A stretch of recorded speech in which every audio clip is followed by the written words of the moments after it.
Let's go. The Select Committee will come to order. The Select Committee will come to order. When we talk about doing business in China, we use words like private company, law, ownership, rights, as though they mean the same thing in the PRC as they do in the United States. But the reality is these words have completely different meaning to the Chinese Communist Party. I'd submit there's no such thing as a private company in China. A raft of legislation, like the updated counter-espionage law, the data security law, the anti-foreign sanctions law, has codified what was always true. Beijing reserves the right to swipe any data, seize any assets, and filch any IP that it wishes. The government often mandates the creation of CCP cells inside firms, and China's military-civil fusion policy means any private company can effectively be turned into an arm of the PLA or communist intelligence apparatus. Many Americans, for example, believe they own Chinese stock in their retirement plans and pensions, but they don't own anything. What they often hold instead are claims on VIEs, or variable interest entities, that give none of the traditional control of corporate governance or claim on assets as real equity ownership. VIEs are at best just side bets at a CCP-run casino. As for the words law and rights, just look at the news. Corporate executives like Jack Ma and Bao Fan, who run afoul of the party, disappear for unexplained reasons. Beijing is choking off access to all types of economic and corporate data, making a farce of the obligations fiduciaries have to their clients. And in just the last few months, 3 firms, Minsk, Bain, and Capvision, have been raided, reportedly for engaging in routine due diligence and corporate research. Clearly, the CCP considers sunlight and accurate business information in the hands of foreign companies operating in the PRC to be threats to its continued rule. Every foreign business that enters into China takes on a sometimes silent, sometimes not so silent business partner, the Chinese Communist Party. The same party that is committing genocide against the Uyghur people in Xinjiang, that has shattered international agreements around Hong Kong, attempted to erase the culture of Tibetans, militarized the South China Sea, and threatens to upset the fragile peace in the Taiwan Strait on a near daily basis. It's time for American corporate executives to take off the golden blindfolds and stare with clear eyes at the growing peril of doing business in China. I'd like to introduce a video message from longtime China researcher Peter Humphrey with a firsthand account of just how risky business in the PRC can be. Without objection, the video will be added to the record and the clerk will play the video. Peter Humphrey. I'm a specialist on China and have been engaged in China for 48 years. I and my wife were arrested in Shanghai in 2013. Our due diligence company was forcibly shut down after we conducted a background investigation for an American client. Today's situation is 10 times worse than in 2013. Due diligence has become impossible, so that most businesses now have to fly blind or tiptoe through minefields. I used to advise my clients how to avoid the landmines, but then one day in 2013, I stepped on one myself and was arbitrarily imprisoned for 2 years with medical treatment refused to me, and I developed cancer. This month, Xi Jinping introduced a beefed-up anti-espionage law and a xenophobic foreign relations law. He is waging war against the tiniest iota of information flowing across China's border and launching raids against due diligence and other consulting firms and arresting their staff. Every American business today must understand that nobody and no company is safe in China. These new laws are vague enough to be used against anybody or any company when they acquire information or pass information back to their headquarters. Unlike criminal violations of privacy, which were used against me in 2013 and for which you could be sentenced to up to 3 years, now you will be hit with the espionage law with maximum sentences of life in jail and even death. Foreigners seeking to do business in the Chinese market dream of an El Dorado without understanding its legal and cultural differences and the pitfalls of being there. The skyscrapers and bars of Shanghai look like a paradise, but they are a veneer covering up a deadly swamp. Today, I do not believe it is possible for any foreign company to get the information they need to provide assurances that a business deal or a business operation is safe and clean. All enhanced due diligence has ground to a halt, and research is now limited to what you can find online in public sources. But even public information on Chinese websites may now fall under the espionage law when it is collected by or for a foreign business. This means that business decisions cannot be made with any certainty about the integrity of your counterparties and the state of the playing field. Whether it is an M&A project, national statistical data, or day-to-day business operations requiring market research, none of these things can now be done safely in China.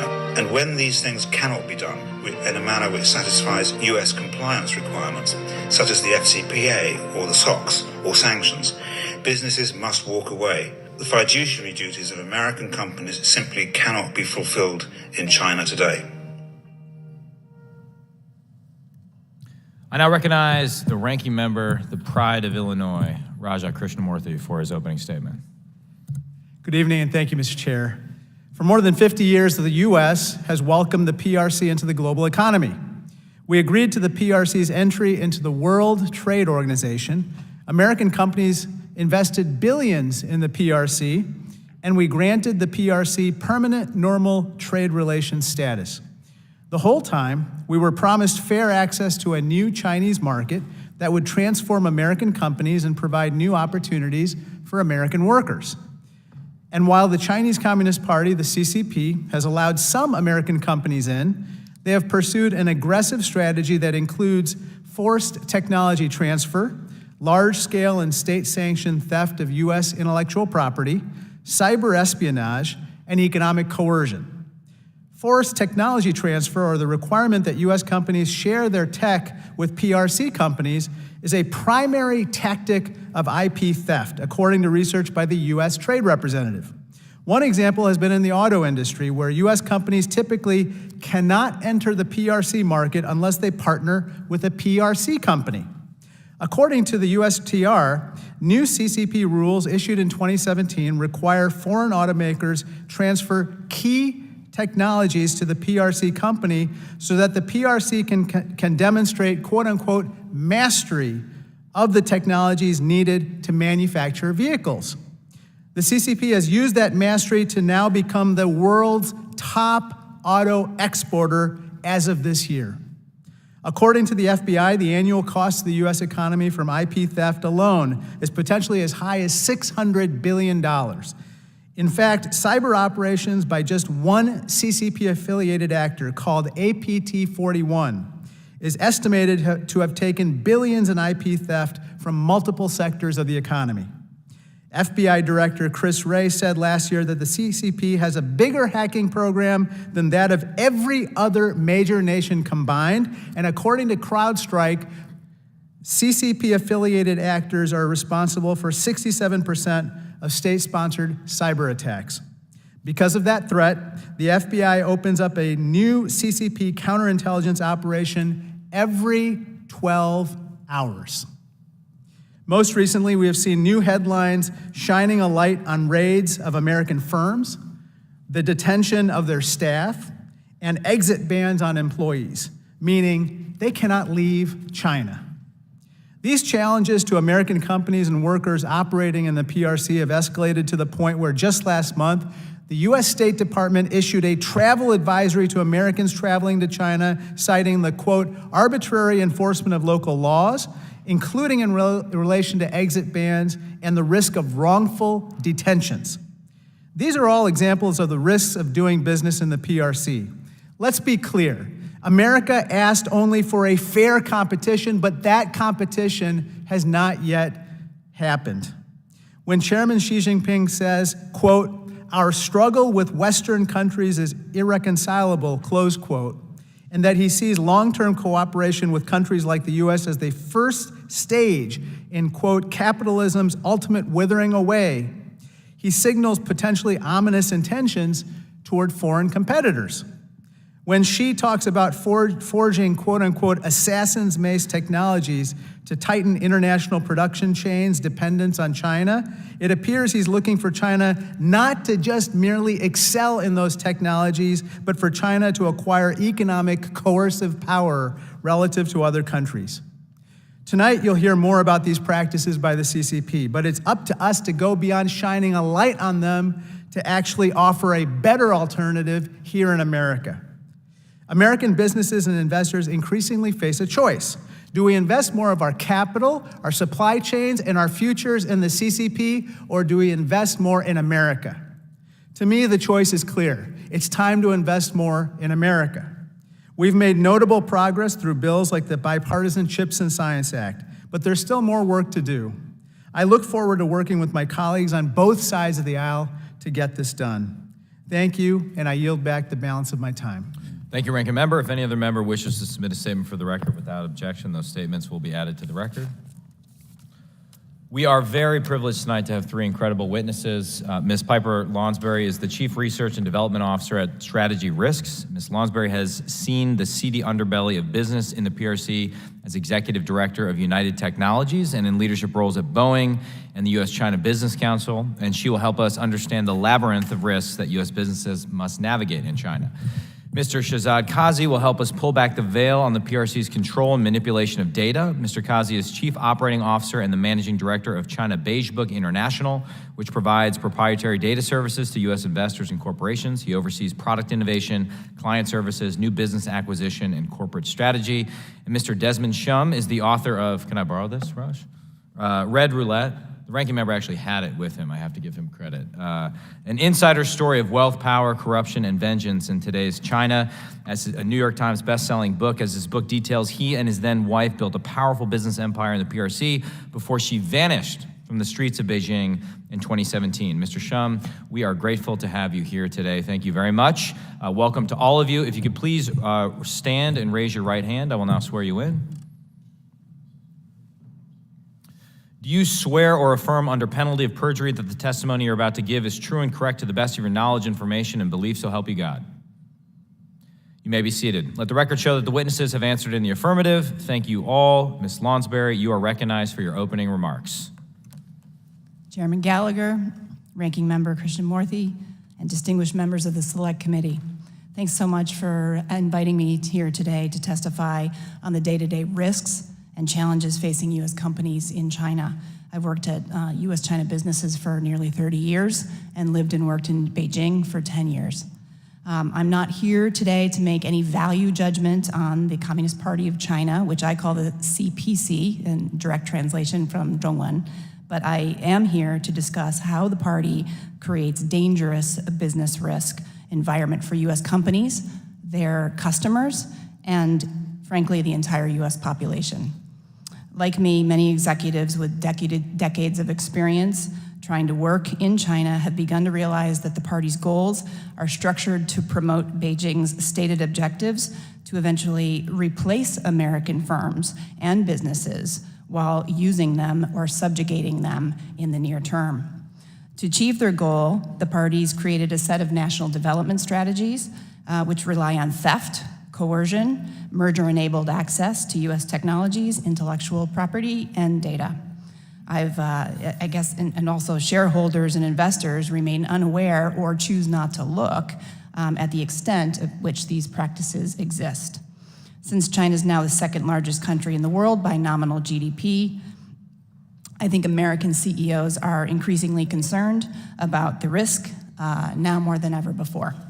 I can share a few examples of my own experience encountering risk, from what I hear from companies, what I've experienced in my 10 years in Beijing.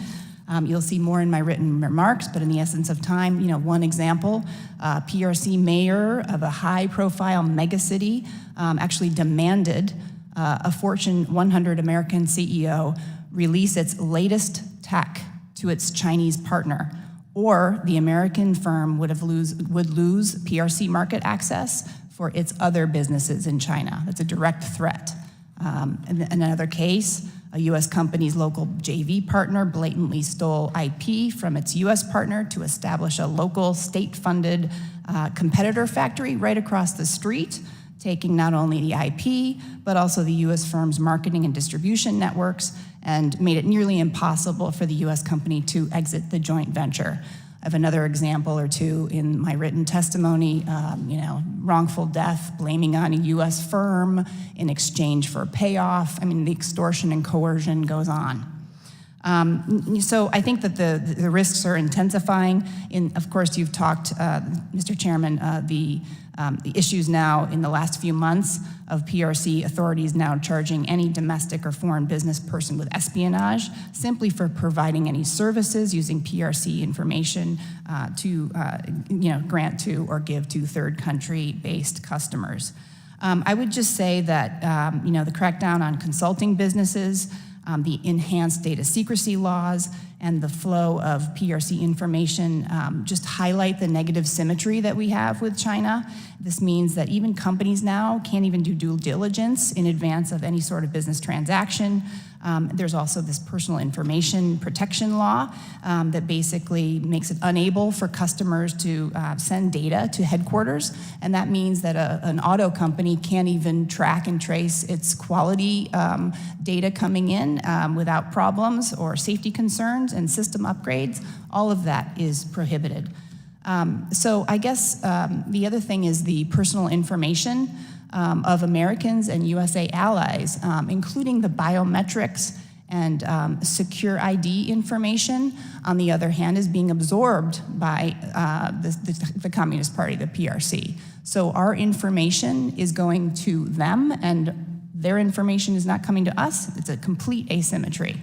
I think one thing I'm concerned with and hope that you will consider is the identity technology service providers that we are using here in this country have supply chain or manufacturing components or partners that are affiliated with the Chinese Communist Party, and I would highly recommend that we look at how do we manage due diligence on making sure that our personal information and biometrics are safely secured. I have a number of recommendations that are outlined in my written testimony.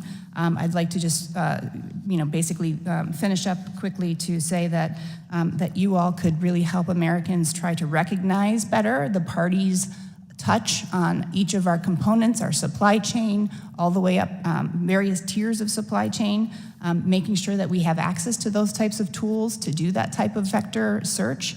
Also to create some incentive for U.S. American supply chain reshoring, not only with tax incentives, but also to consider some purchase credits, incentives to promote supply chain resilience among other firms.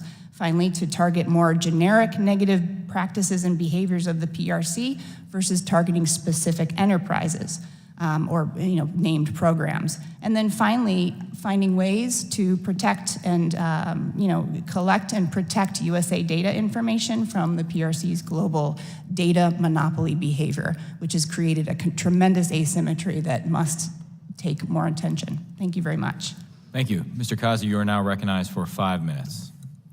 Chairman Gallagher, Ranking Member Krishnamurthy, and members of the Select Committee, good evening, and thank you for the opportunity to testify here today. The Chinese economy is a notorious black box. Its official economic statistics are widely understood to be unreliable and often manipulated. Worse yet, the information environment inside China has become increasingly constrained over the last decade. Censorship, especially of economic data, has risen. Beijing has forced out foreign journalists from the country, and it has also asserted greater control over the sources and flow of information critical for businesses and investors engaging true economic conditions inside the country.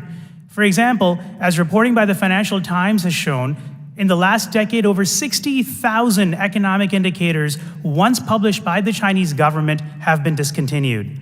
This list infamously includes the Guangdong Purchasing Managers Index, which the central government banned in 2018 once the gauge began showing that US trade tariffs were indeed hurting China. Moreover, the independent economic tracking landscape in China has also changed drastically during this time. As I detail in my written testimony, several private economic data services have been ordered shut by Beijing or taken over by government-affiliated entities. China's 2021 data security and 2023 anti-espionage laws have only made matters worse since. China's clampdown on foreigners' access to information on its economy and its policies reached a crescendo this year when it shut off access to the Wind platform, which is considered to be China's version of the Bloomberg terminal, shut it off to foreigners, while Beijing also began aggressively targeting firms involved in due diligence activities.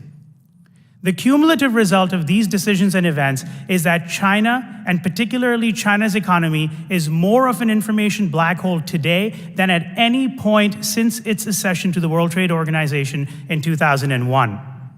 This increasingly hazy information terrain comes with the continued challenge of the PRC publishing economic data, especially during times of economic and political stress over the last 3 years, that are simply inflated or otherwise manipulated, making it virtually impossible for outsiders to discern true economic conditions on the ground. For example, in 2020, China claimed a robust economic recovery after suffering a historic downturn earlier in the year. But as explained at length in my written statement, China's statistical authorities created this illusion of strength by simply deflating baseline 2019 numbers. Nearly 7 trillion yuan, about $1 trillion worth of economic activity was just erased from 2019 statistics to show growth in 2020. The challenge of separating truth from fiction in China is made tougher by yet another entity, Wall Street, whose China economic analysis is based almost exclusively on official data, making it a loudspeaker for Beijing's economic and often political propaganda. For example, Beijing's falsified claims of a V-shaped recovery in 2020 that I just described to you were carried far and wide by the research arms of investment banks who simply turned a blind eye toward the serious manipulation in China's official numbers, and like Chinese government officials, repeatedly claimed that China had indeed achieved victory over the virus and accomplished a strong economic recovery. An even more widespread and pernicious issue than investment banks simply reproducing the PRC's economic propaganda is the banks engaging in self-censorship to please Beijing and to protect their business interests in China. This typically prevents the banks then from publishing any views seen as critical of the Chinese economy, the Communist Party, or the party's economic policies. The most damaging publicly known instance of such a practice came last year when it was revealed that JP Morgan had censored an analyst's reports where he referred to a basket of Chinese technology stocks as quote-unquote uninvestable. Turned out this rating was only seen by the outside world as a result of a copy editing error because the bank's content reviewers simply missed it in a few places. In the aftermath, JP Morgan was swiftly removed from an upcoming IPO deal. And then, when what can only be described as a naked instance of pay-to-play, a mere 2 months later, the bank decided to upgrade the very stocks it had just called uninvestable.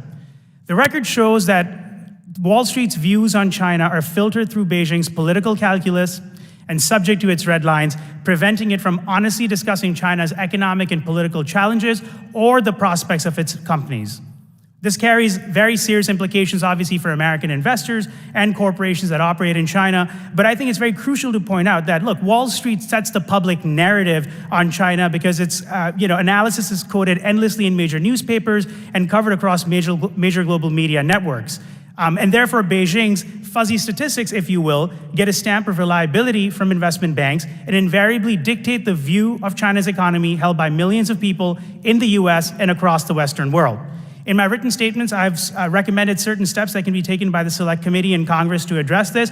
I suggest that we start by getting Wall Street CEOs to appear before this committee and other committees and answer for the longstanding concerns around their China businesses. Thank you. Thank you, sir. And now a graduate of University of Wisconsin-Madison. Mr. Shum, you're recognized for 5 minutes. Thank you, Chairman Gallagher, Ranking Member Krishnamurthy, and distinguished member of the Select Committee for the opportunity to appear before you today. I would like to recount 3 personal stories that illustrate the essence of doing business in China. In the summer of 1990, when I was a college student at the University of Wisconsin, I worked as an intern for my father at Tyson Foods. His mandate was to sell American chicken product into China. His business took a hit that summer. It was not because American chicken became too expensive or the taste was no longer good for the Chinese consumer. It was because US-China relations were running into difficulties. The Chinese Customs Authority suddenly found issue with Tyson's custom duty. My father told me with resignation, that whenever US-China relations have a tough patch, American chicken will not be good chicken. CCP sees American business in China as hostage to be used for its own purpose. That was my first lesson of China business. Rule of the game are whatever the party says, what they are at that moment. My second story, in 1997, working for an American private equity firm, I invested in a company that was building China's internet network. It was subsequently the first NASDAQ-listed China technology company. That was when I first heard of Huawei. Huawei started its meteoric rise because state-owned telecom companies were ordered by the Chinese government to procure from local manufacturers exclusively in exclusion of international telecom equipment suppliers.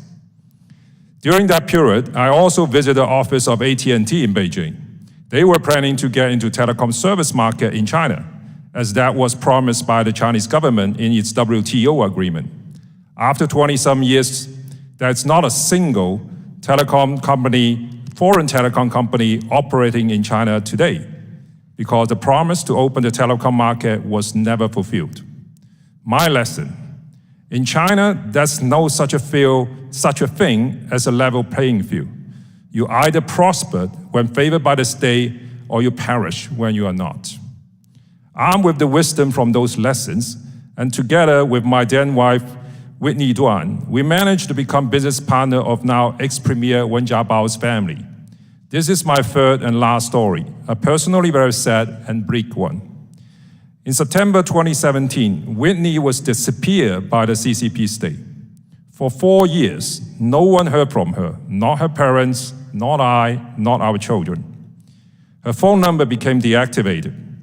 Whitney's mother, until her death in June 2021, had made a habit of calling her daughter every day, refusing to give up hope that one day Whitney may answer the phone. But her wish was never granted. She passed away not knowing whether her daughter was alive or dead.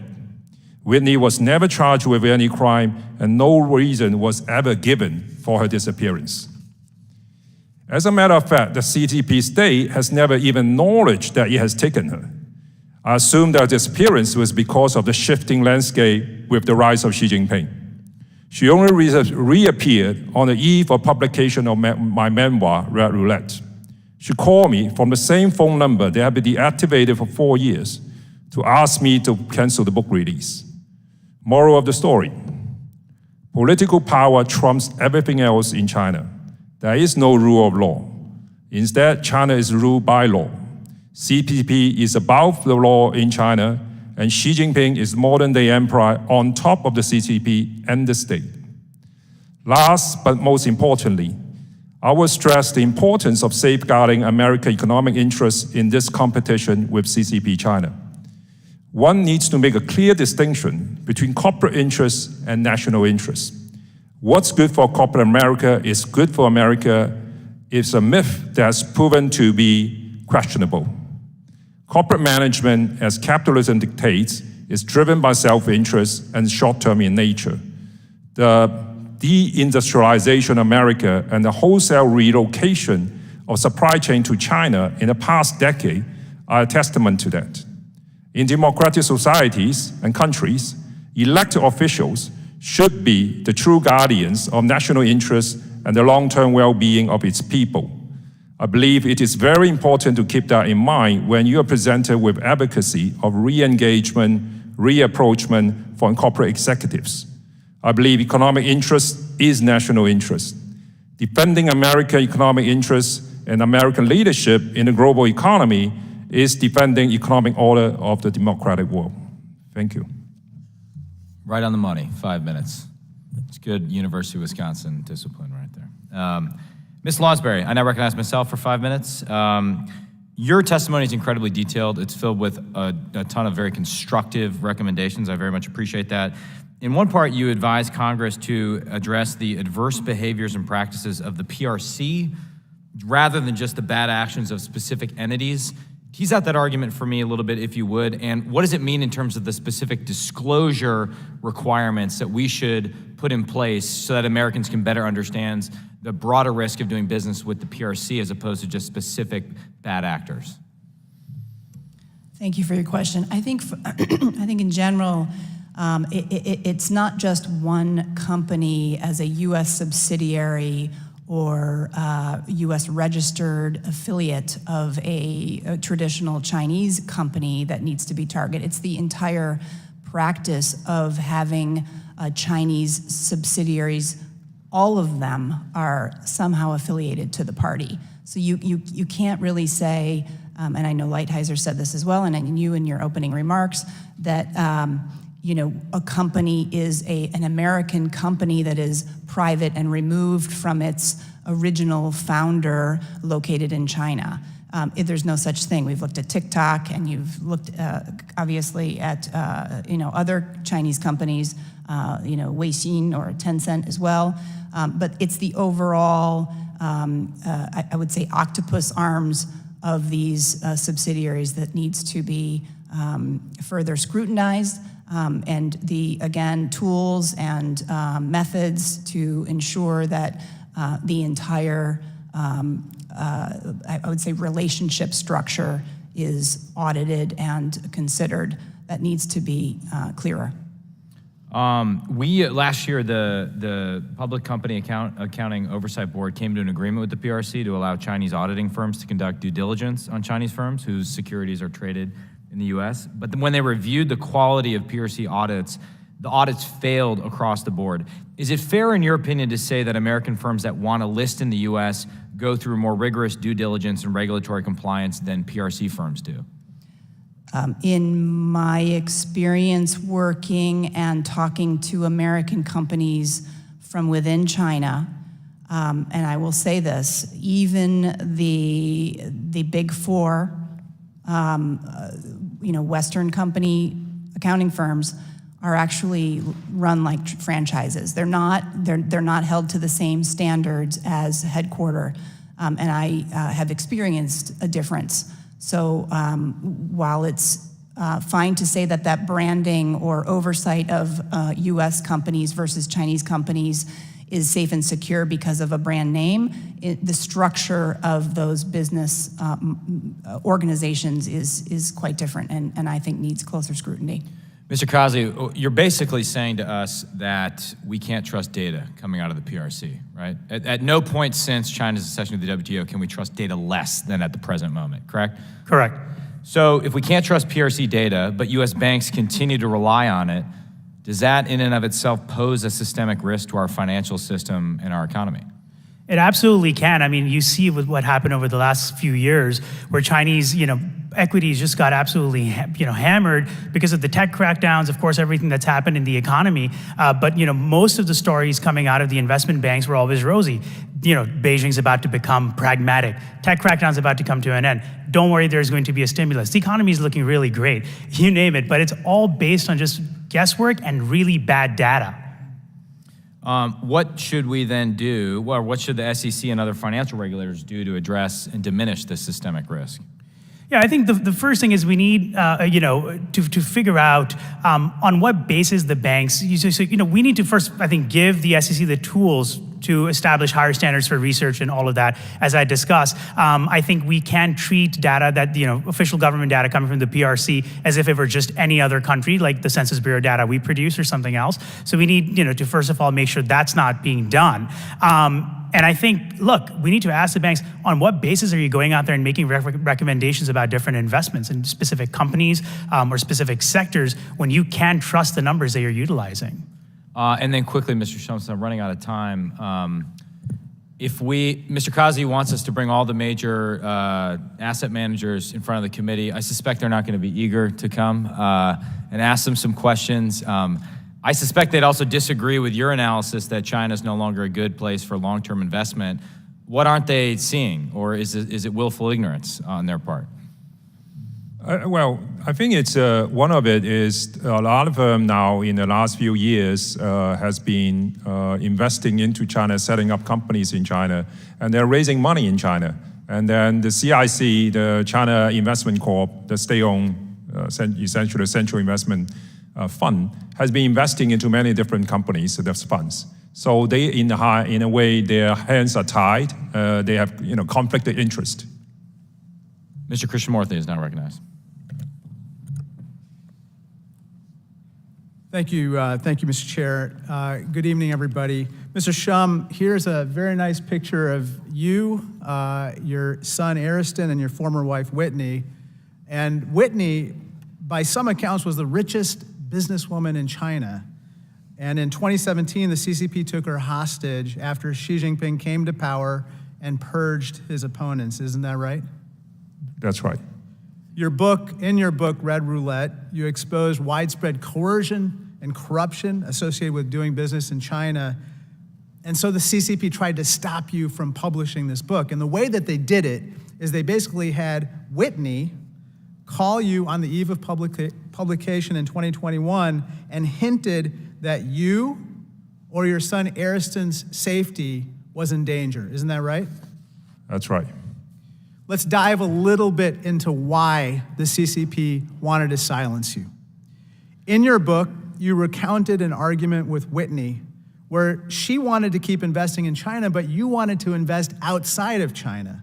In fact, you wrote, quote, "The party thinks nothing of confiscating property.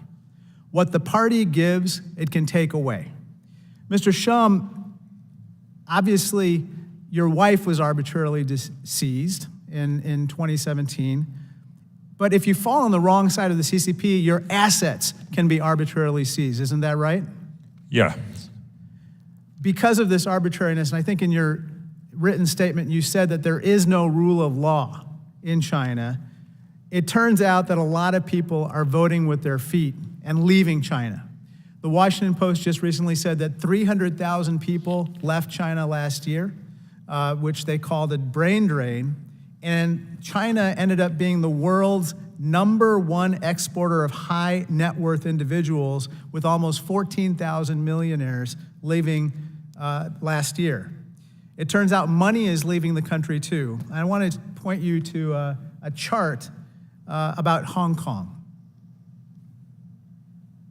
If you could put it up on the big screen too.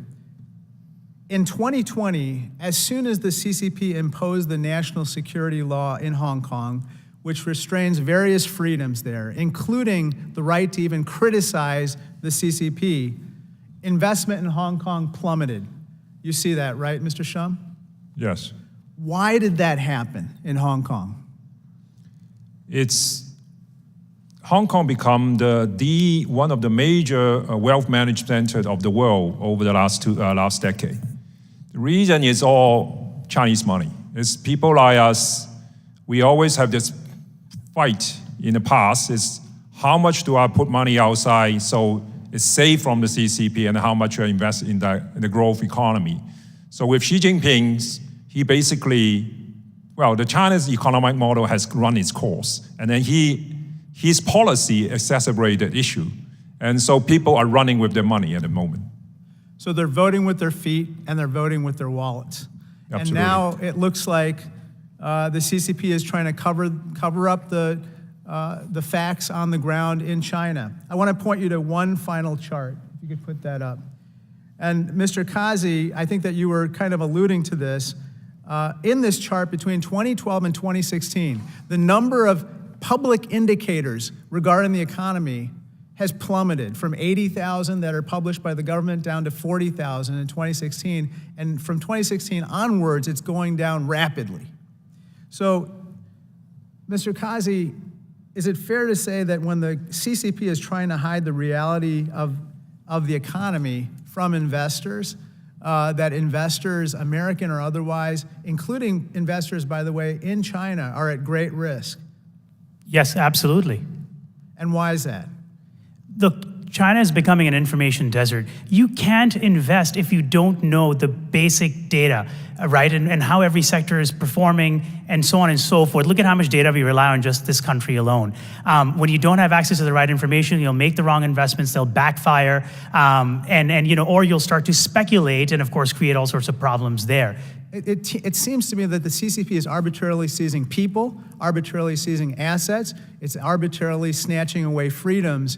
And so, to me, the American people need to see this, and American businesses need to see the reality of what's happening now. And they've got to put the days of blindly shipping innovation and jobs to China behind them. Thank you, and I yield back. Mr. Luchtenmeyer. Thank you, Mr. Chairman, and thank our witnesses for being here this evening.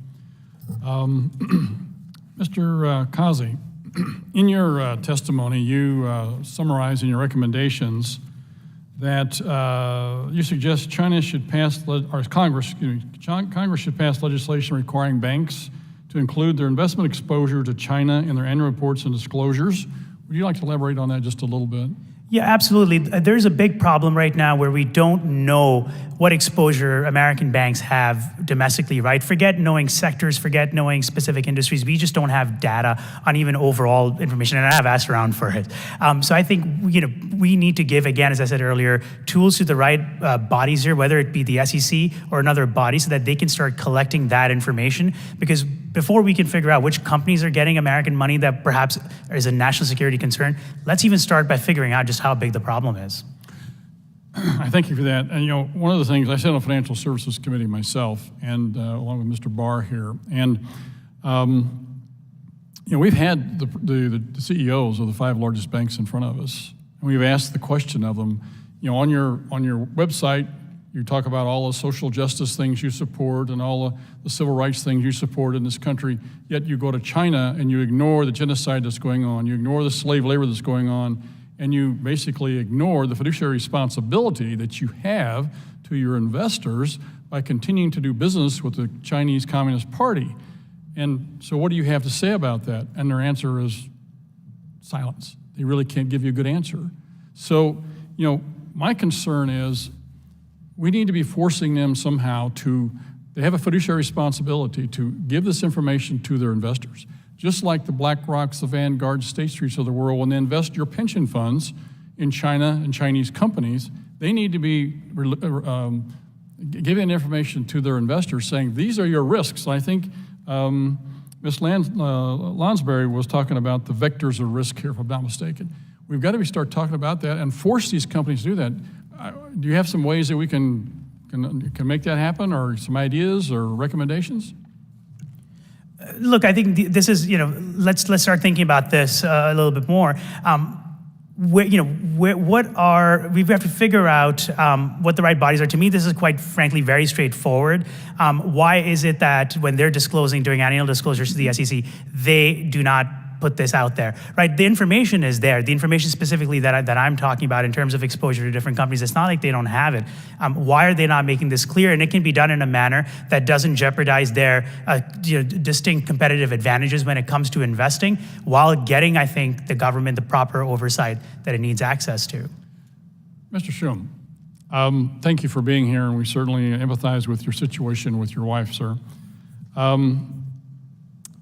Somebody just made the comment about the CCP thinks nothing of arbitrarily seizing property. I believe you made that comment, if I'm not mistaken. Would you like to give us an idea?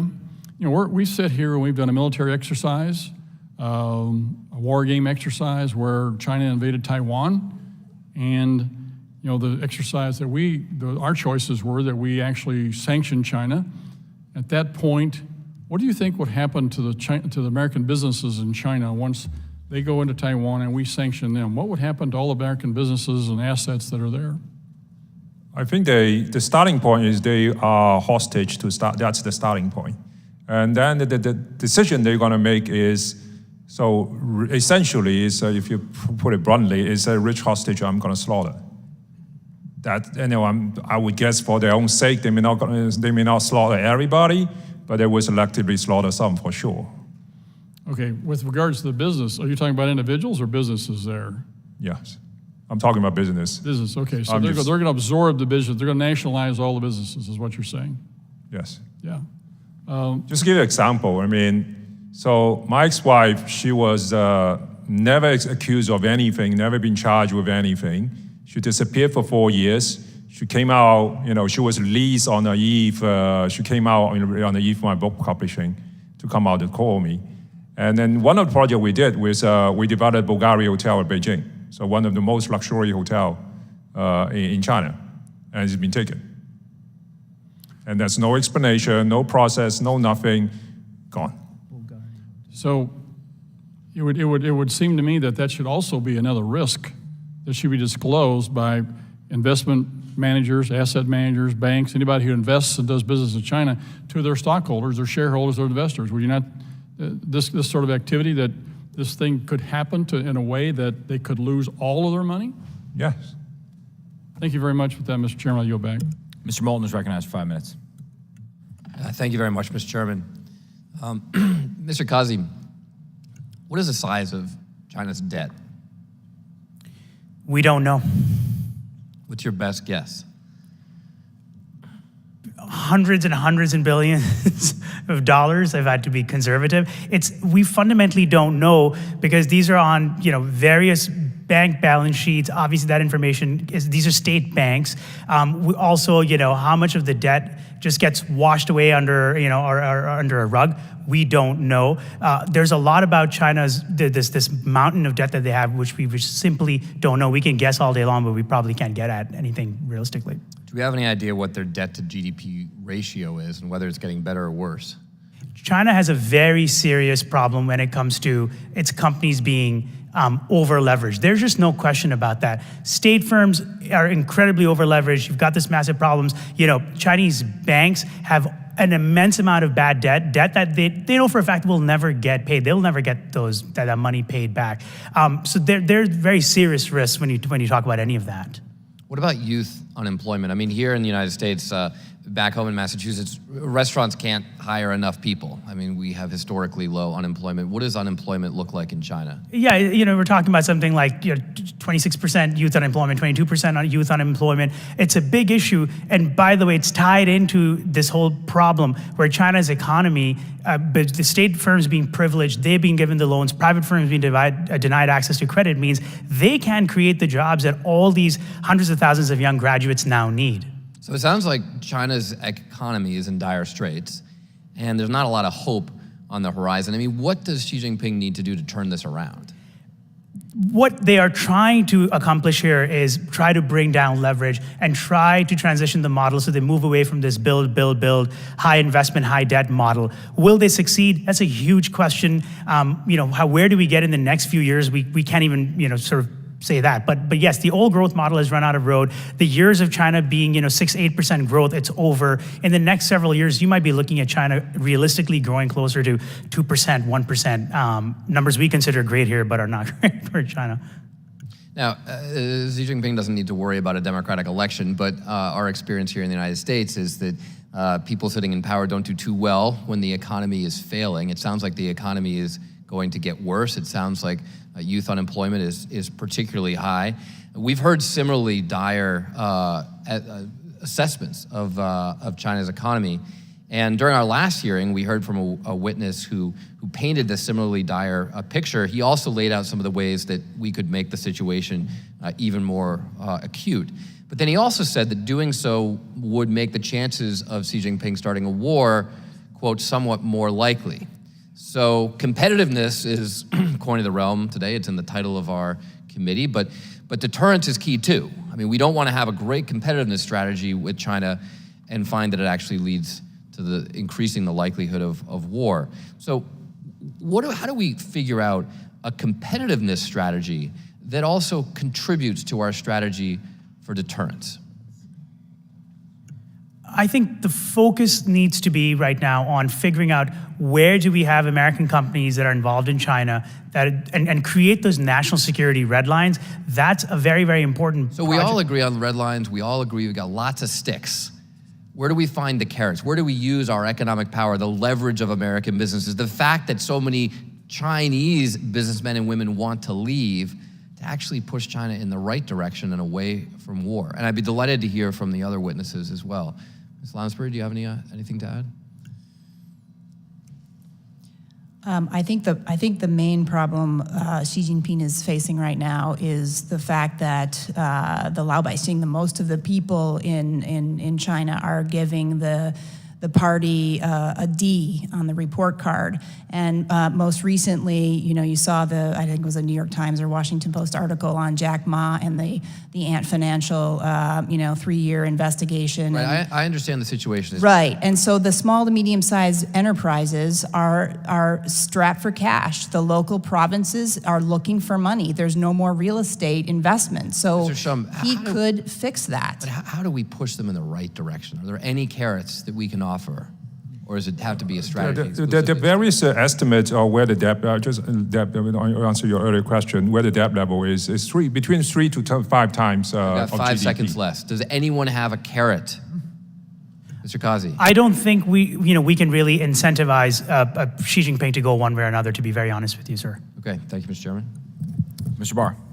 Thank you, Mr. Chairman. Thanks to our witnesses. And I've said to my colleagues on this committee and elsewhere several times that we can't counter China by becoming more like China. And that means we have to have confidence in the superiority of capitalism versus central planning and communism, and the way in which state-run economies misallocate resources and limit productivity.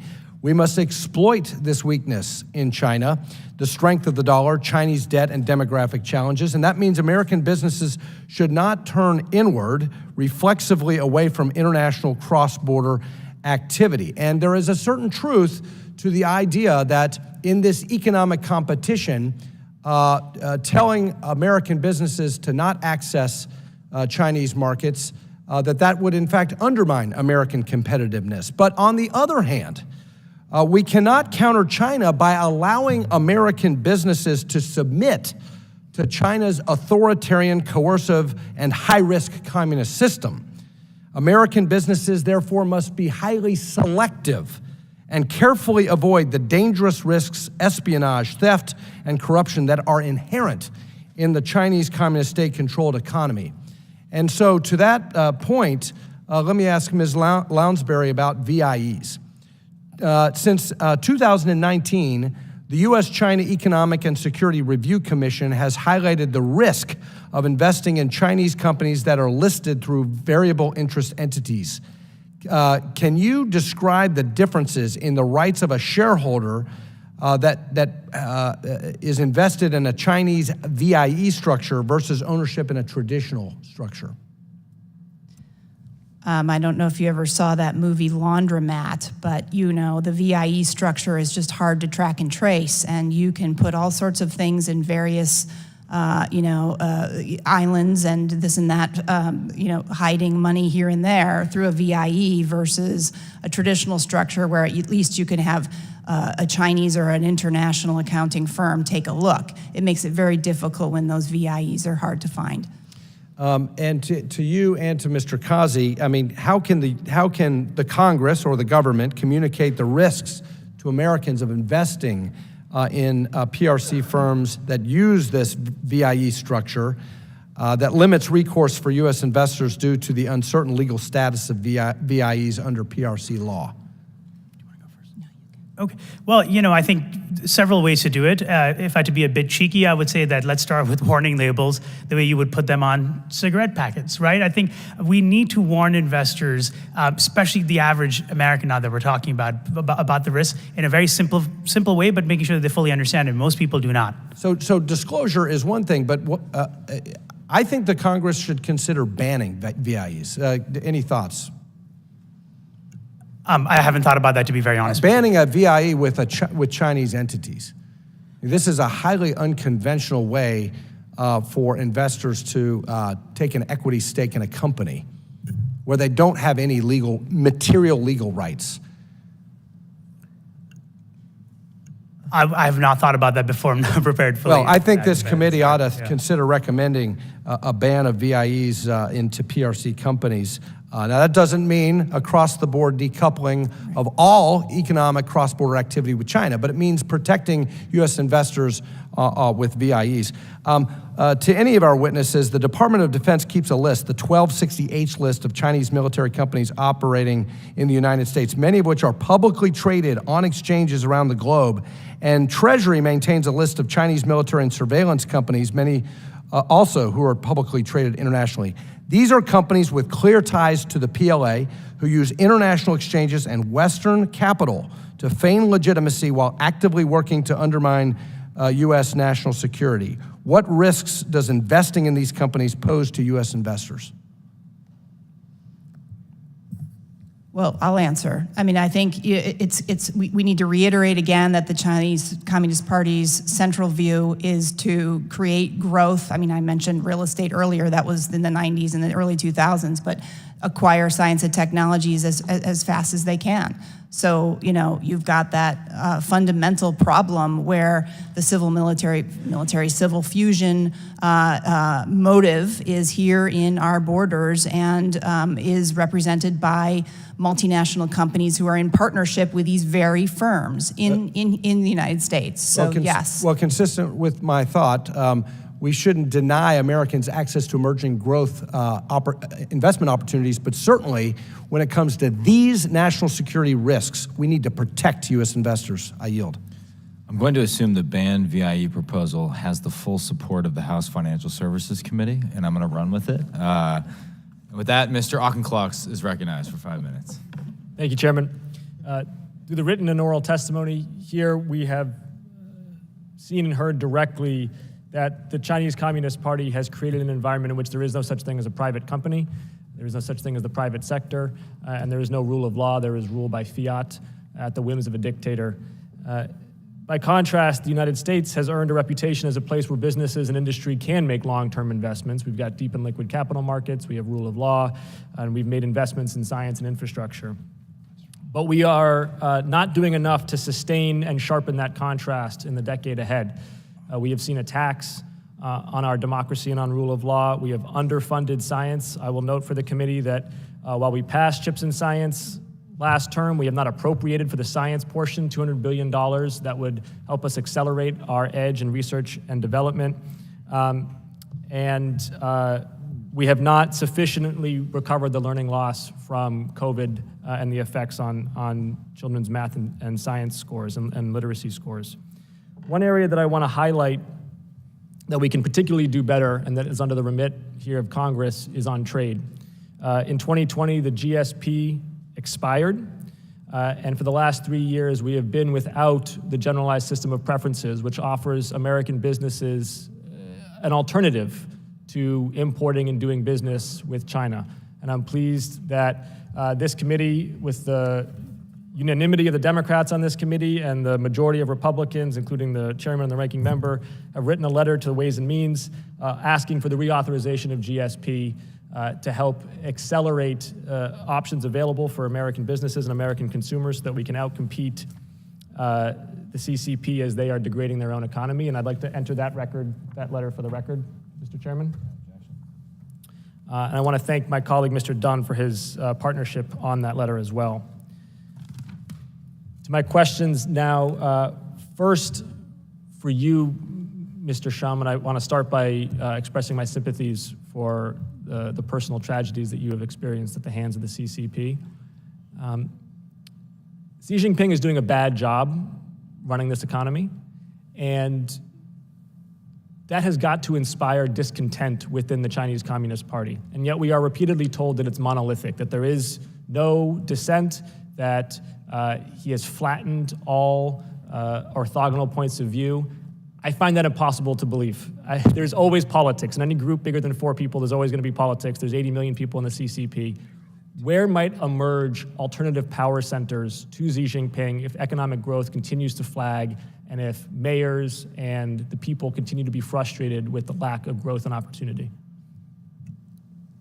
Actually, he devoted the last decade of his first 10 years of rule of crushing dissent and crashing all possible alternative power center. I'm sorry to say, at the moment, I really don't see any organized activity, political force to force his hand in any way in China. Not even from the mayor of a city like Shanghai? Yeah, nobody.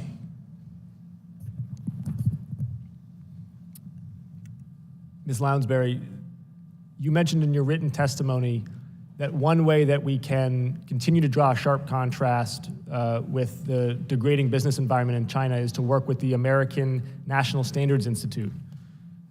Could you expound upon that and what role they can play?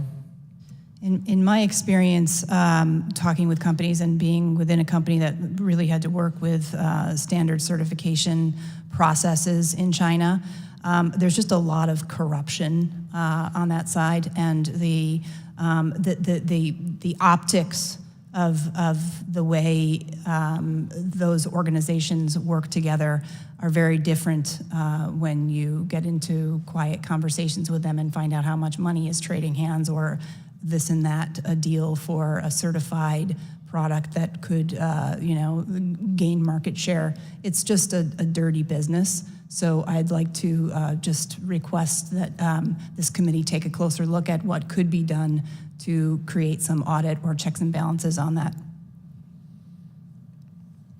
And finally, Mr. Kazi, for you, do you think that you can be a fiduciary as an American company of shareholder value if you have significant exposure to the Chinese market and are relying on Chinese sell-side information?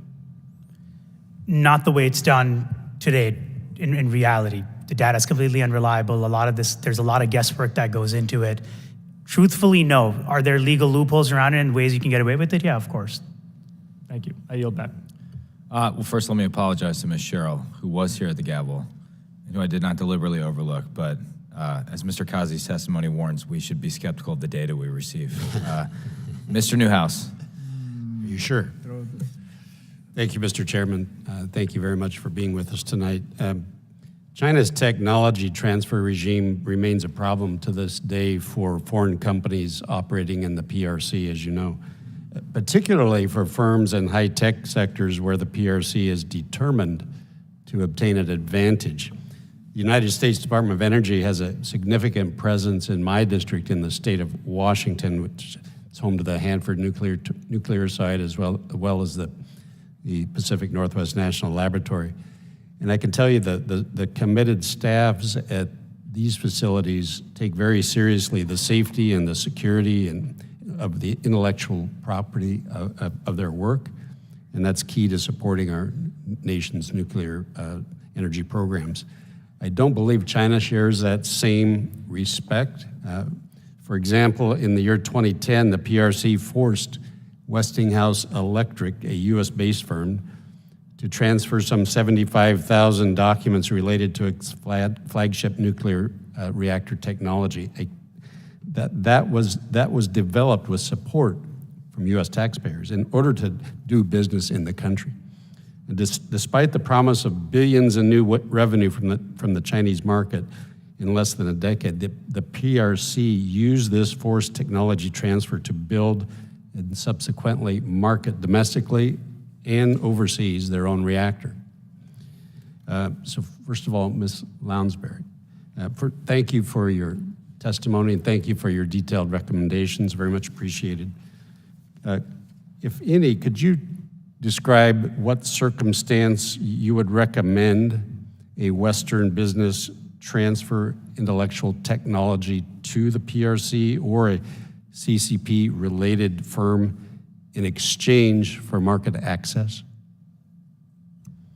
Are you saying, should I recommend that? I would never recommend that. The problem is that's the reality. I think that, all companies, you can't really talk to a company. I'm sure you were here with a door knock recently from American Chamber of Commerce China. The market is so attractive that companies continue to think they're going to have a piece of that forever. And in effect, the Chinese, in my experience anyway, even witnessing and looking at the Chinese Communist Party curriculum that they're teaching to their own officials who are then getting sent out into the provinces, their mission is to replace foreign companies, full stop. It's not to have a win-win, it's not to have a shared equity partnership. It is specifically told to their officials in training to find ways to replace that collaboration, cooperation. And so coerced acquisition of technology is a tactic, and companies do it because they think they're going to get long-term market access. Thank you. Mr. Shum, thank you for your personal stories. They're very enlightening and very illustrative, and my sympathies for the situation with your wife. What are the implications for U.S. companies of the extraterritorial research and the retaliatory provisions in China's economic security laws, the regulations and other measures? And I don't mean for this to sound like a naive question, but could or is the forced transfer of certain intellectual property be used by the CCP to pressure U.S. firms? Yes, of course. I think what's happening, I think a lot of firms, and well illustrated, have learned their lessons of transferring, letting this IP slip into China. And obviously, China market, the attractiveness of China's market today is not what it used to be 10 years ago. So I think the situation will be reversing. Thank you very much. And just real quickly, Mr. Kazi, thanks for your perspective on information, the black hole. To what extent do you see any U.S. firms benefiting from the PRC industrial policies and related support for firms willing to transfer technology and base certain capabilities in China? Are they receiving any benefits? They're supposedly receiving market share for the moment, but that's not a long-term thing. They're going to get replaced by other companies, domestic, indigenous Chinese companies eventually. So the question comes to mind, why in the world would any company want to locate in China? And is it just because people aren't aware? And do we need to do a better job of educating people as to the risks? No, sir, I think it's greed. CEOs only think about the next earnings statement, maybe a few after their big paychecks, and then they go to retire. They don't care about the long run. Yeah, thank you. Thank you all very much, Mr. Chairman. I yield back. Ms. Sherrill. Thank you. It's an unfortunate reality of the CCP's growing hostility to foreign businesses that we have to hold this hearing today.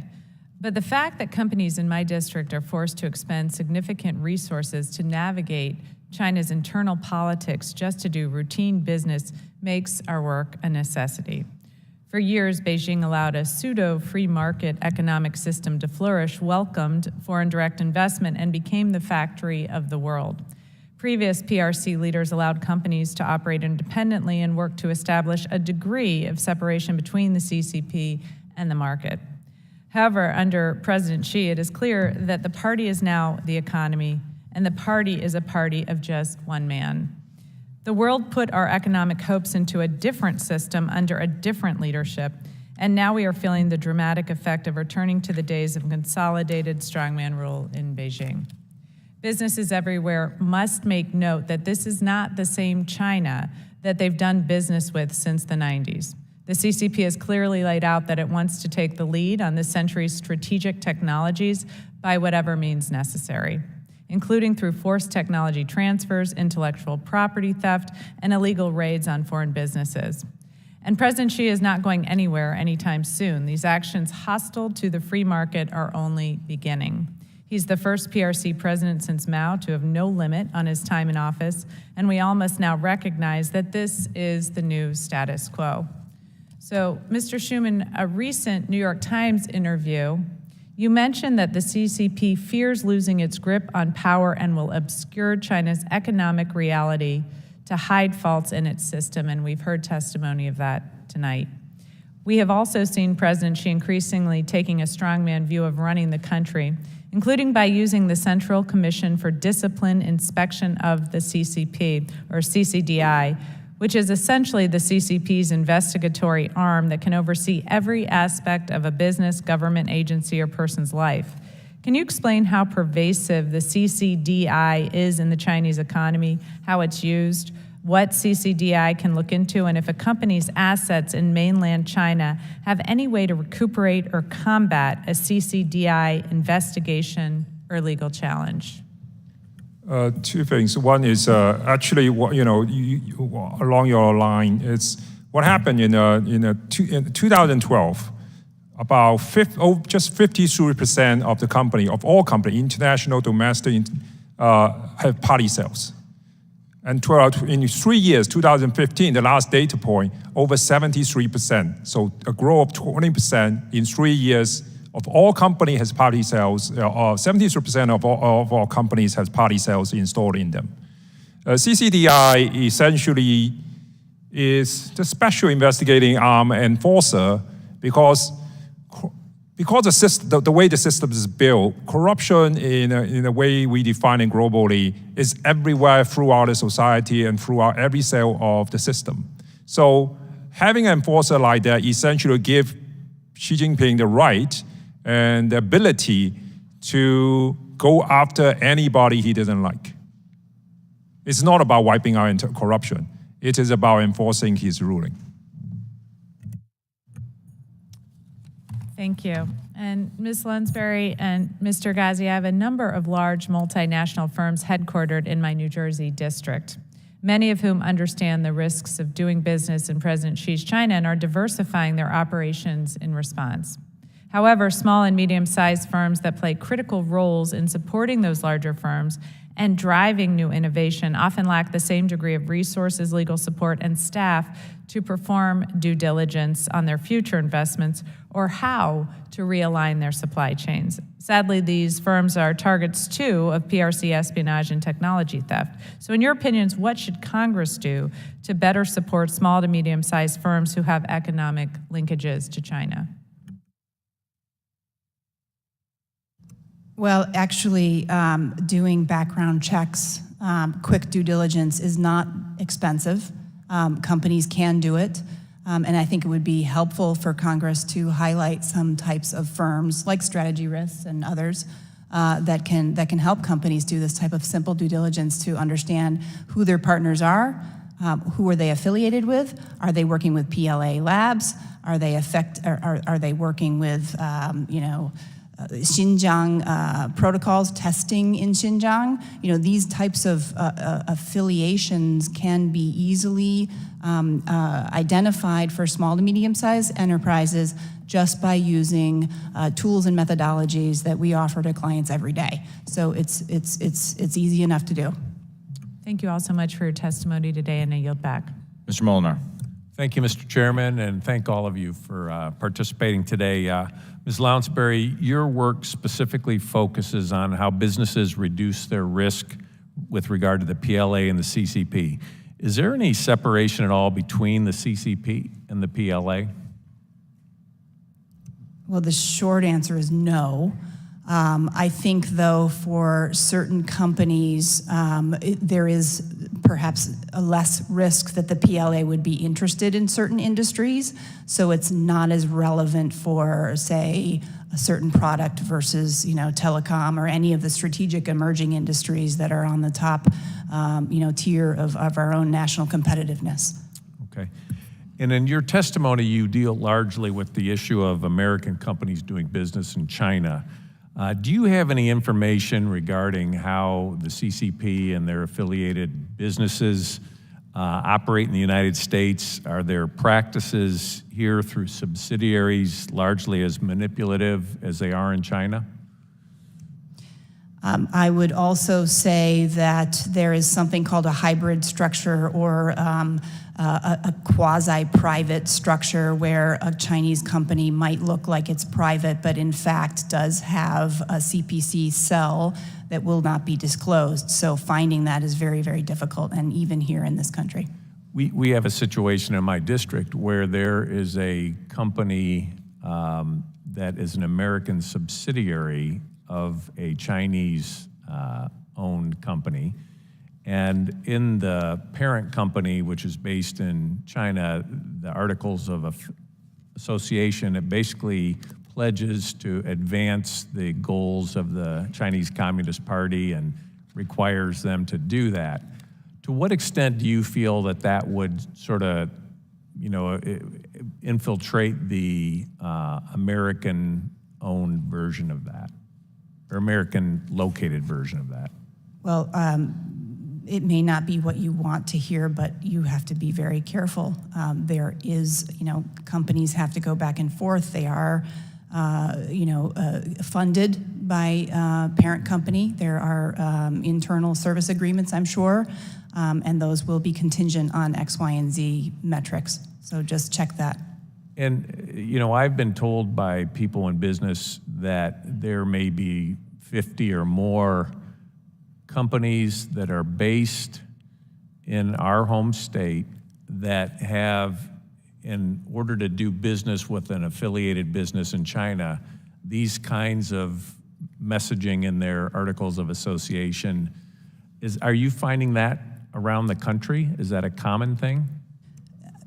Could you define articles of association that are back at the China headquarters Yes. that are not showing up in the American subsidiaries? Right.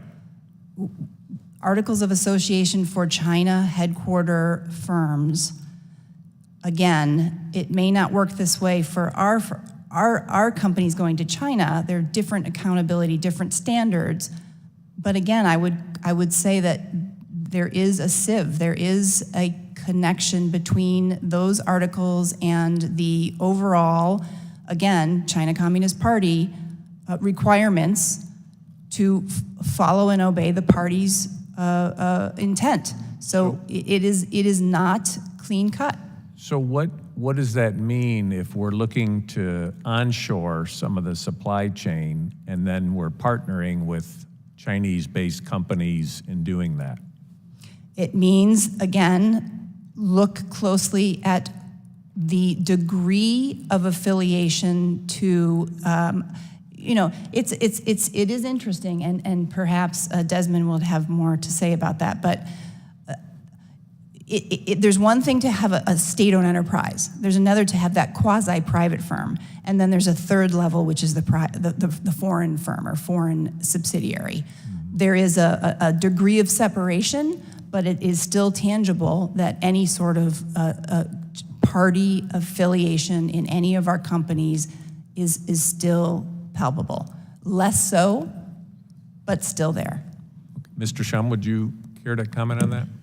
I would say the metaphor will be you are having sleeper cells in your community. So they operate normally as a company, but in every company and the way the party sees it, every company, every individual is a tool that the party can call upon any time. So essentially, you're having a sleeper cells that may be activated as the party sees fit. Thank you very much. Mr. Torres. Thank you, Mr. Chair. The business community is confronting a China radically reshaped in the image of Xi Jinping. What distinguishes Xi from his predecessors is an unyielding ideological insistence on prioritizing politics over economics and consolidating control at the expense of growth. Exhibit A, China's draconian zero-COVID policy led to a severe and sustained slowdown in the Chinese economy, a slowdown from which China has not yet recovered and from which it might never fully recover. The weight of debt and demography has come crashing down on China at the very moment it can least afford. Exhibit B, China's ill-conceived declaration of a no-limits partnership with Russia on the eve of the war in Ukraine has reshaped the relationship with Europe to the detriment of China and to the benefit of the United States. Exhibit C, China's systematic coercion of businesses since lifting zero COVID, as well as the enhancement of the anti-espionage law, continues to raise ever-deepening doubts about the safety of doing business in China. Xi Jinping is China's most powerful leader since Mao Zedong, and yet he seems to be using his consolidated power to catastrophically mismanage the economics and geopolitics of his own country. The CCP is not merely malevolent, it is increasingly incompetent. Mr. Shum, is that a fair assessment, or do you see it differently? It is absolutely the assessment that most of the Chinese, the 1.4 billion Chinese, will agree with you. The issue is the way the Xi Jinping calculates and people like him calculates. They think all these issues are short-term sacrifice. They're willing to exchange because in their view they have another vision, grand vision to be realized at this course somewhere down the road. The strategic competition between the United States and China contains a paradox. The great competitive advantage of the United States is the rule of law. But the great competitive advantage of China, paradoxically, is the opposite. The CCP's lawlessness creates the economic equivalent of asymmetric warfare. China benefits from a rules-based international order without following the rules. It benefits from an open global market without opening its own domestic market. And when it opens the market, it does so deceptively to expropriate the intellectual property and technology of others. And so, Ms. Lunsberry, how do we win a competition in which we follow the rules and the other side wholly disregards them? Well, I did outline a few ideas in my written testimony, and you eloquently just stated accurate characterization of the asymmetry. I don't know what to do other than try to find some incentives for our own companies to really allow for the market to change on its own through perhaps some pricing rebates, some tax credits. There's got to be other ways to incentivize our own companies to make that decision to add some supply chain or resilience and or reshore to the degree that will make that asymmetry less and less palpable. I also just think that in general, the data monopoly that the party has right now is something that's got to get more attention. I think you had Dr. Eric Schmidt here last month. He made some great comments, but I would urge you to look at how we are managing our data and what types of silos we could create to lessen that asymmetry that the Chinese have on our own data. Humans are creatures of motivated reasoning. It's human nature to believe what we want to believe. It's human nature to reason from our emotions and from our economic self-interest. And when I see leaders in Wall Street or Silicon Valley or corporate America accuse us of overreacting to the coercive conduct of the CCP, what I often see is motivated reasoning at work. And so, Mr. Kazi, to what extent does the American business community, which is heavily invested in China, remain in denial about the reality of the CCP as a strategic challenge and the reality of China as an increasingly unsafe place to do business? The business community has spent a lot of time coming back to Congress and complaining about, as a matter of fact, the very same issues that you've highlighted up until when Congress and other members in DC said, look, China is actually a coercive power. Now they're starting to push back. The short answer is they are very much in denial because the idea is there is money to be made, and there are ways for us to perhaps take a stricter line on China in certain things, especially things that affect us, like theft, IP theft and all of the rest.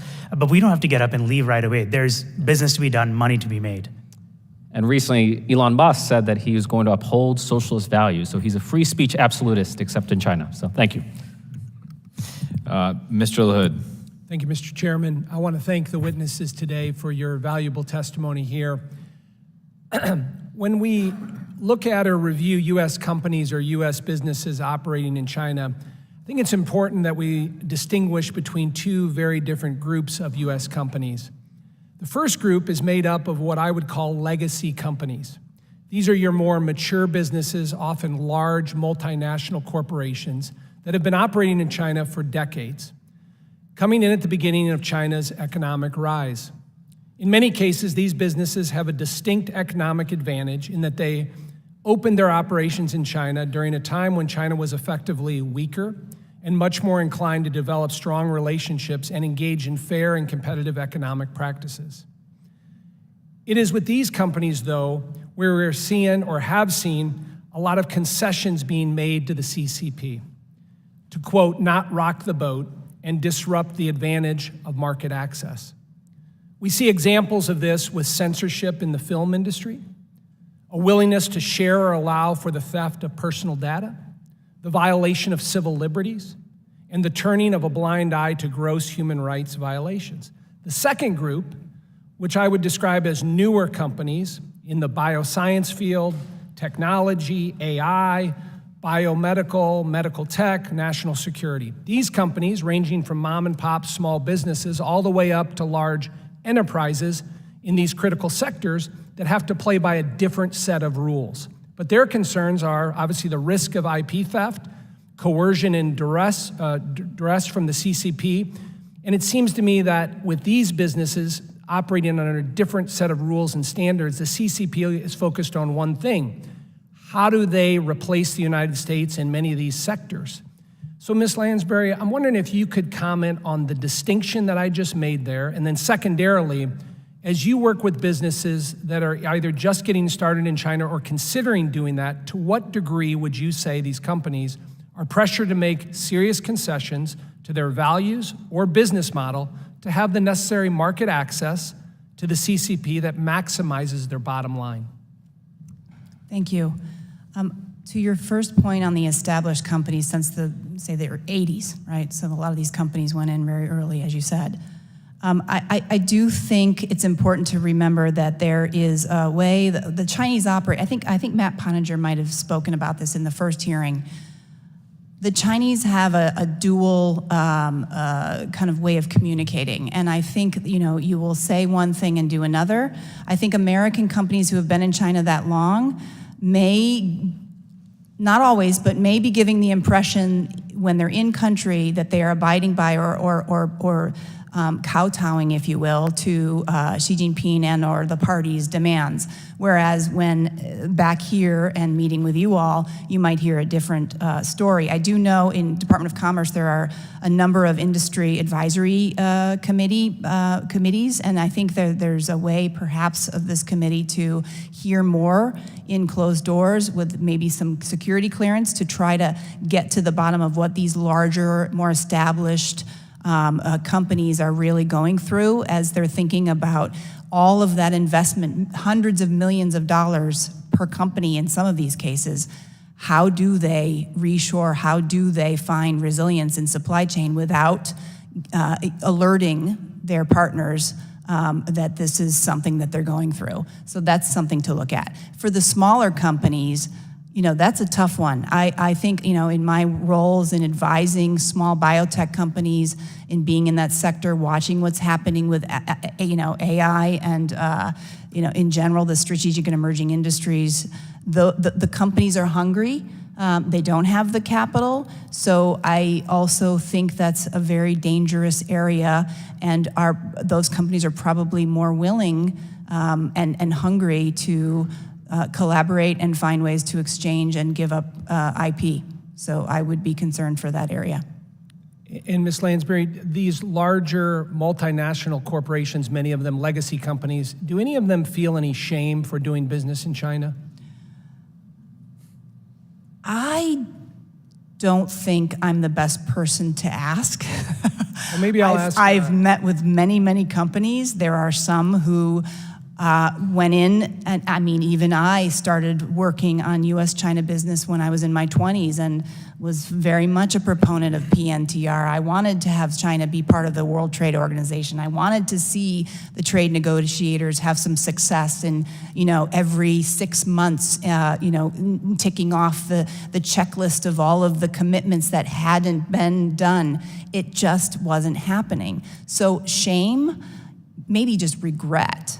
I think. We aren't where we need to be. Ms. Castor.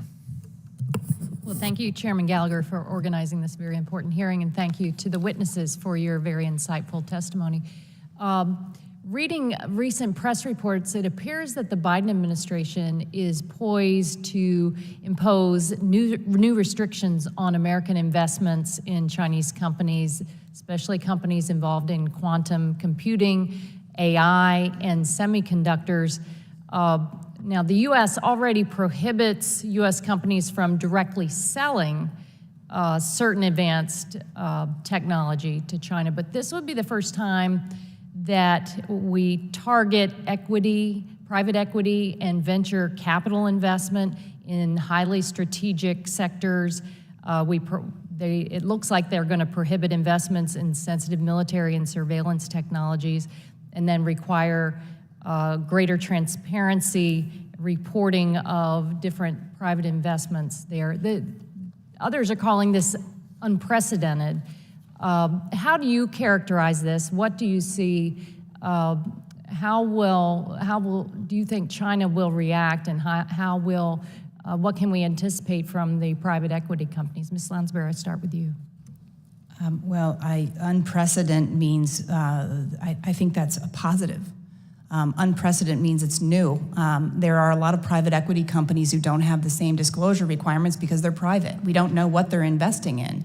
And also, there are lots of Chinese state-owned funds that these funds this money is going into, which are then doing the same thing that we've just been talking about, which is investing in the state-owned enterprises, and that is all, especially in the high-tech sectors, mission is to replace American competitiveness. So I think it's unprecedented in this case is positive. Some larger scrutiny on private equity firms and what they're doing is not a bad thing. And again, it doesn't mean you can't invest. It just means look a little bit more under the hood and find out what it is they're investing in. Mr. Kazi. Yeah, I think a lot of folks have been arguing, well, some, including Derek Scissors, who's a colleague of mine, has been arguing for a long time to have a reverse CFIUS in place, right? And some of this outbound investment stuff is supposed to get at that, although this is supposed to be very minor compared to what a reverse CFIUS would look like. Look, there's always going to be industry pushback, but the job of Congress needs to be, as I've said, I think earlier tonight, to increasingly specify what the red lines are, to increasingly specify what the threats are. That clarity in the long run is actually a good thing. So, and maybe even if that's done by executive order, do you recommend Congress maybe codify that?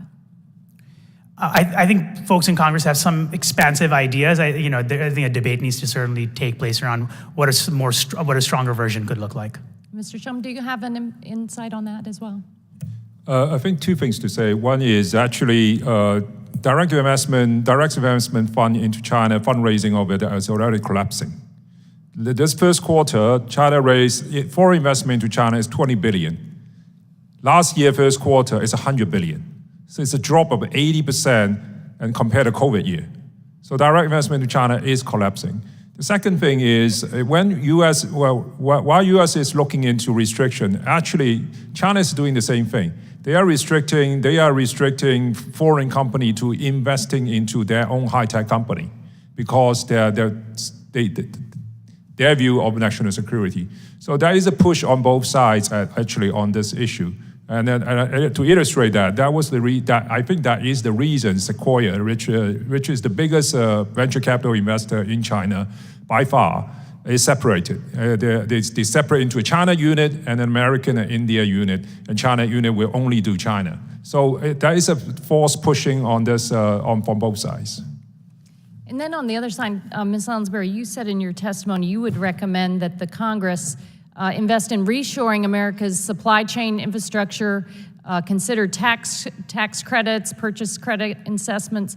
So the Congress, we took major steps to strengthen America's economy by enacting the CHIPS and Science Act, the infrastructure law, the Inflation Reduction Act. Do you see these as working, and how would you improve upon them?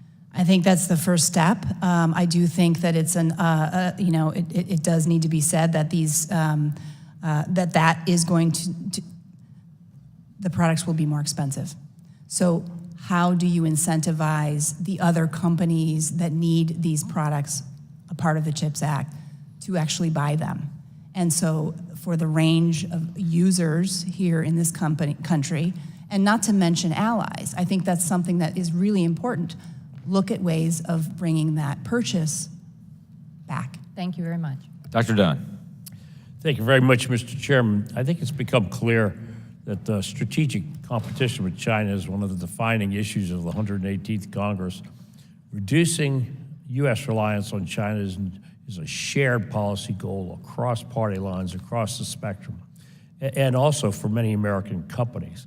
This week, Mr. Auchincloss and I, joined by 64 other members of Congress, including both Chairman Gallagher and Ranking Member Krishnamurti, sent a letter to the Committee on Ways and Means underscoring the necessity of legislation to help the supply chains shift out of China, specifically by a renewal of the generalized system of preferences in tariffs.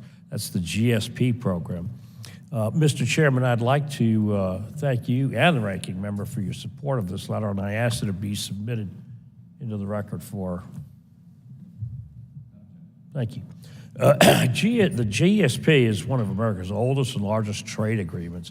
That's been consistently renewed both from a Democrat and Republican administration since 1974. 49 years of clean bipartisan renewals. GSP boosts the economic development by removing tariffs on non-sensitive goods from 119 different developing nations, and China is not one of the qualified countries. The GSP expired in December of 2020, and the last time it was renewed, it passed the House by a vote of 400-2. I am confident that GSP renewal legislation will again be delivered under this leadership of Ways and Means.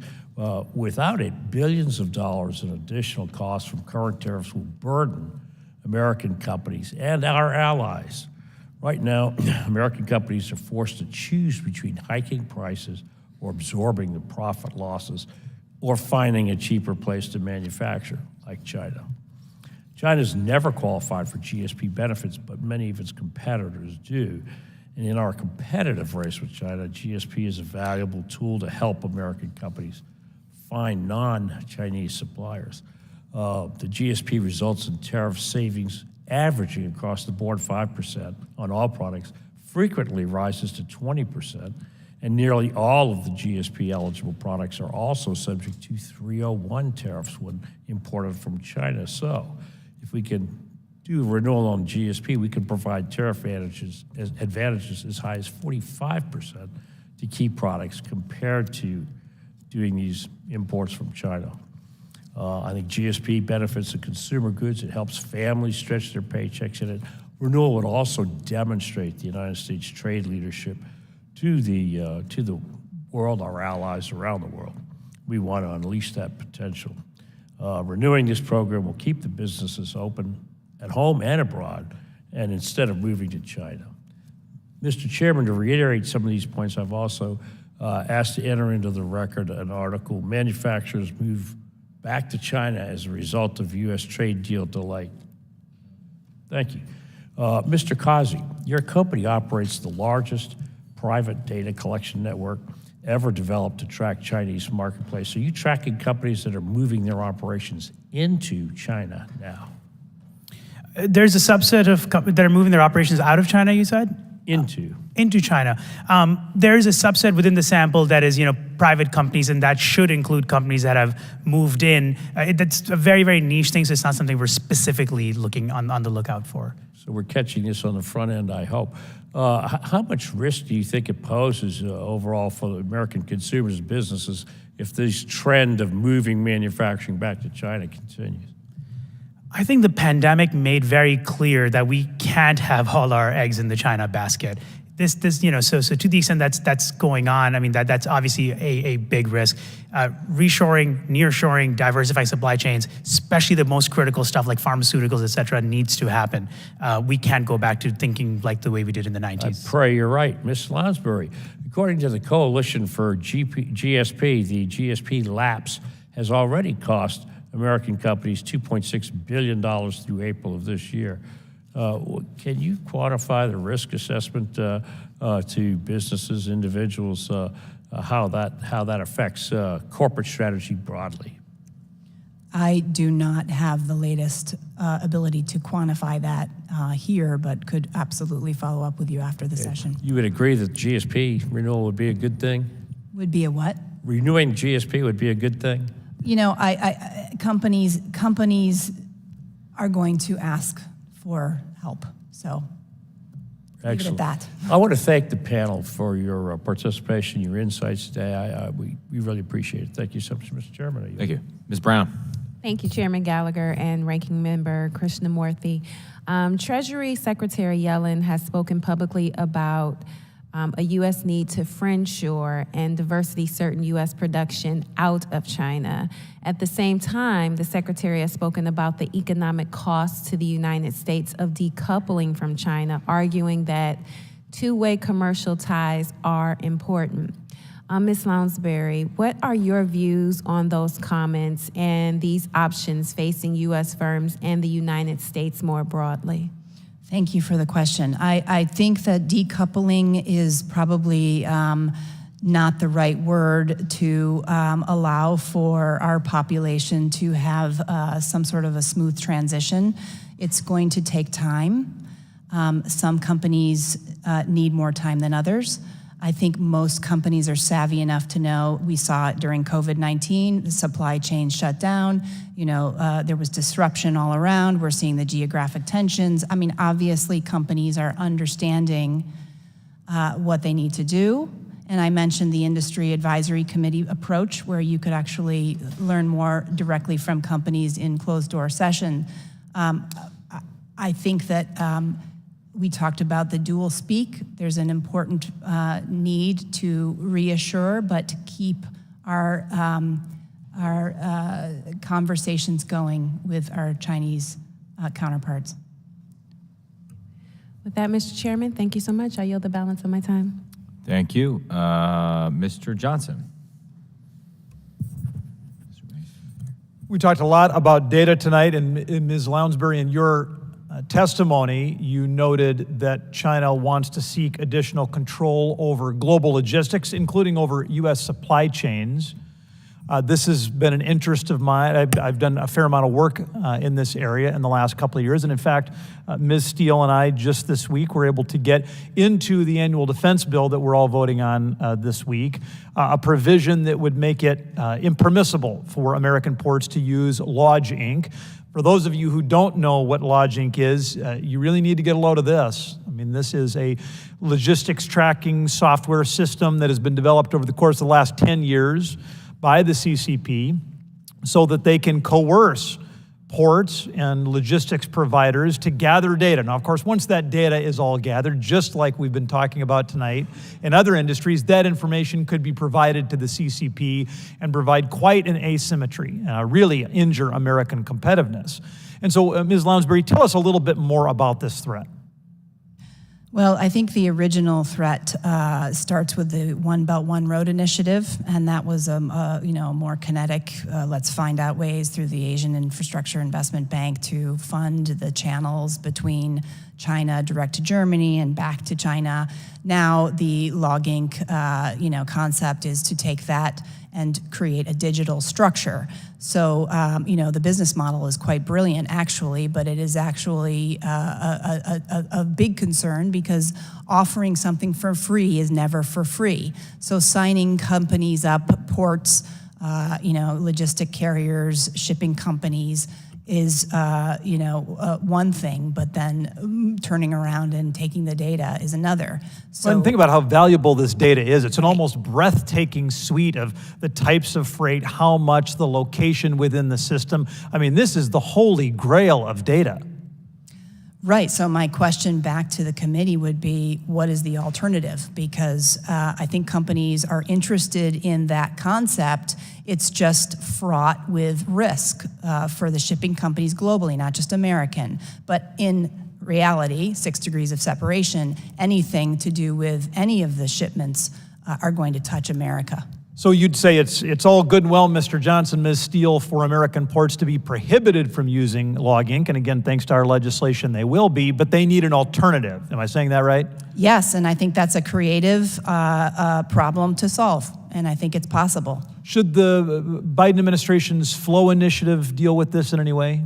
I do believe so, yes. And I think there are, obviously ports are considering this. I talked to one of the largest shipping companies in the world just a few days ago, and sure enough, they're watching carefully. They're maybe signing up to look under the hood of Log Inc., but they have not agreed to disclose the same type of data that is intended or desired, and that we are witnessing in other markets. So, Mr. Kazi, you've told us time and time again tonight that we should be highly skeptical of data that comes from the Chinese Communist Party, or really from any of their partners. So the Shanghai Shipping Exchange is a major international freight shipping exchange. Of course, it's state-owned, as so many major institutions and entities in China are. It is the basis for a lot of indexes. And increasingly, in fact, I want to make sure I get this right. The Shanghai Containerized Freight Index is used by all kinds of market participants to figure out what freight rates will be. Now, I know this is not an area of your expertise, but give us, should we be trusting of these indexes at all? no single index should be just believed as being the word of God. So we need other data to verify. We need to have it cross-checked, even if we are using it. And that one, I see it all the time. Well, and that seems like a good rule of thumb. Don't ever put all of your eggs in one basket. But I guess I'm asking the question, should these Shanghai Shipping Exchange indexes be in the basket at all? Should they even be among a number of data points that somebody would use to make decisions? Number one, not without verifying it as much as possible. And if there's repeated signs that there's data that's been fudged or manipulated, kick it out. Well, the good news is that we've got a solution for that too. The Ocean Shipping Reform Act 2.0 or Implementation Act does address this issue that you and I are talking about, sir. And I would just reiterate what some of my colleagues on both sides of the aisle have said tonight. We do need to be aware of the serious coercive economic pressure that China is applying to companies in this country and around the globe. With that, Mr. Chairman, I would yield back. Ms. Stevens is recognized for 5 minutes. Mr. Kazi, who's winning this competition? Well, I think we're trying to correct for a lot of mistakes we made over the last 20 years. So I suppose right now, in many ways, we could argue We've that got a trade deficit, but we still have the largest economy. We've got some innovation. We're not necessarily leading in technology areas we want to, but we've got openings with chips and science and the investment in manufacturing. Do you believe that the CCP's motivations are economic or are they political? What's driving them? Well, fundamentally, it is absolutely political. It's using economic tools, financial tools for political ends, I would say.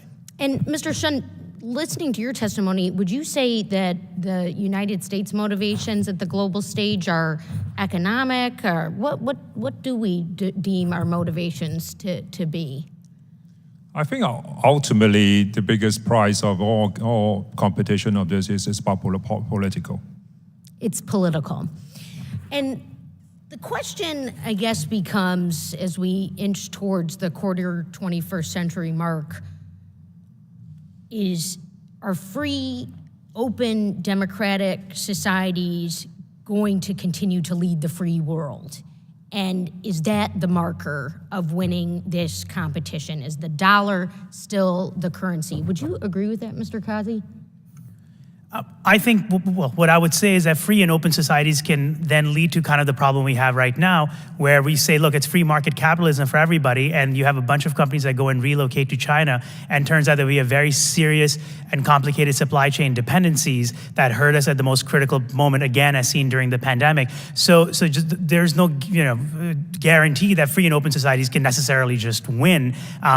Again, through laissez-faire economics. Now, Ms. Lazenberry, I deeply appreciate your robust testimony and your series of recommendations that came towards the end of your written testimony, and particularly how we can bring along our allies and utilizing different diplomatic channels to put into place some policies or guardrails or recommendations. And this isn't going to be presumptive. And you've rejected tonight this notion of decoupling, even presented, I believe, some skepticism around de-risking. And certainly an area of bipartisan agreement is, on this committee, from what I've discerned, is the United States doesn't need to replicate the CCP. We've got our own way of doing things. So is this better defined as tolerance? Do we have to move into a place of tolerance and bring alongside our allies to strengthen free market, democratic nations on the global stage vis-a-vis political motivations? I think you can answer yes or no, but I mean, yes, we need some tolerance in order to give some time to us to make sure that these alliances are going to be effective. Yeah. But the flat out answer is we have to find resilience. We've got to find in resilience. Other ways. We cannot rely the way we are anymore. There's just too much at stake from most of the life essential industries that were absolutely made clear to us during the COVID-19 pandemic. What does resilience look like?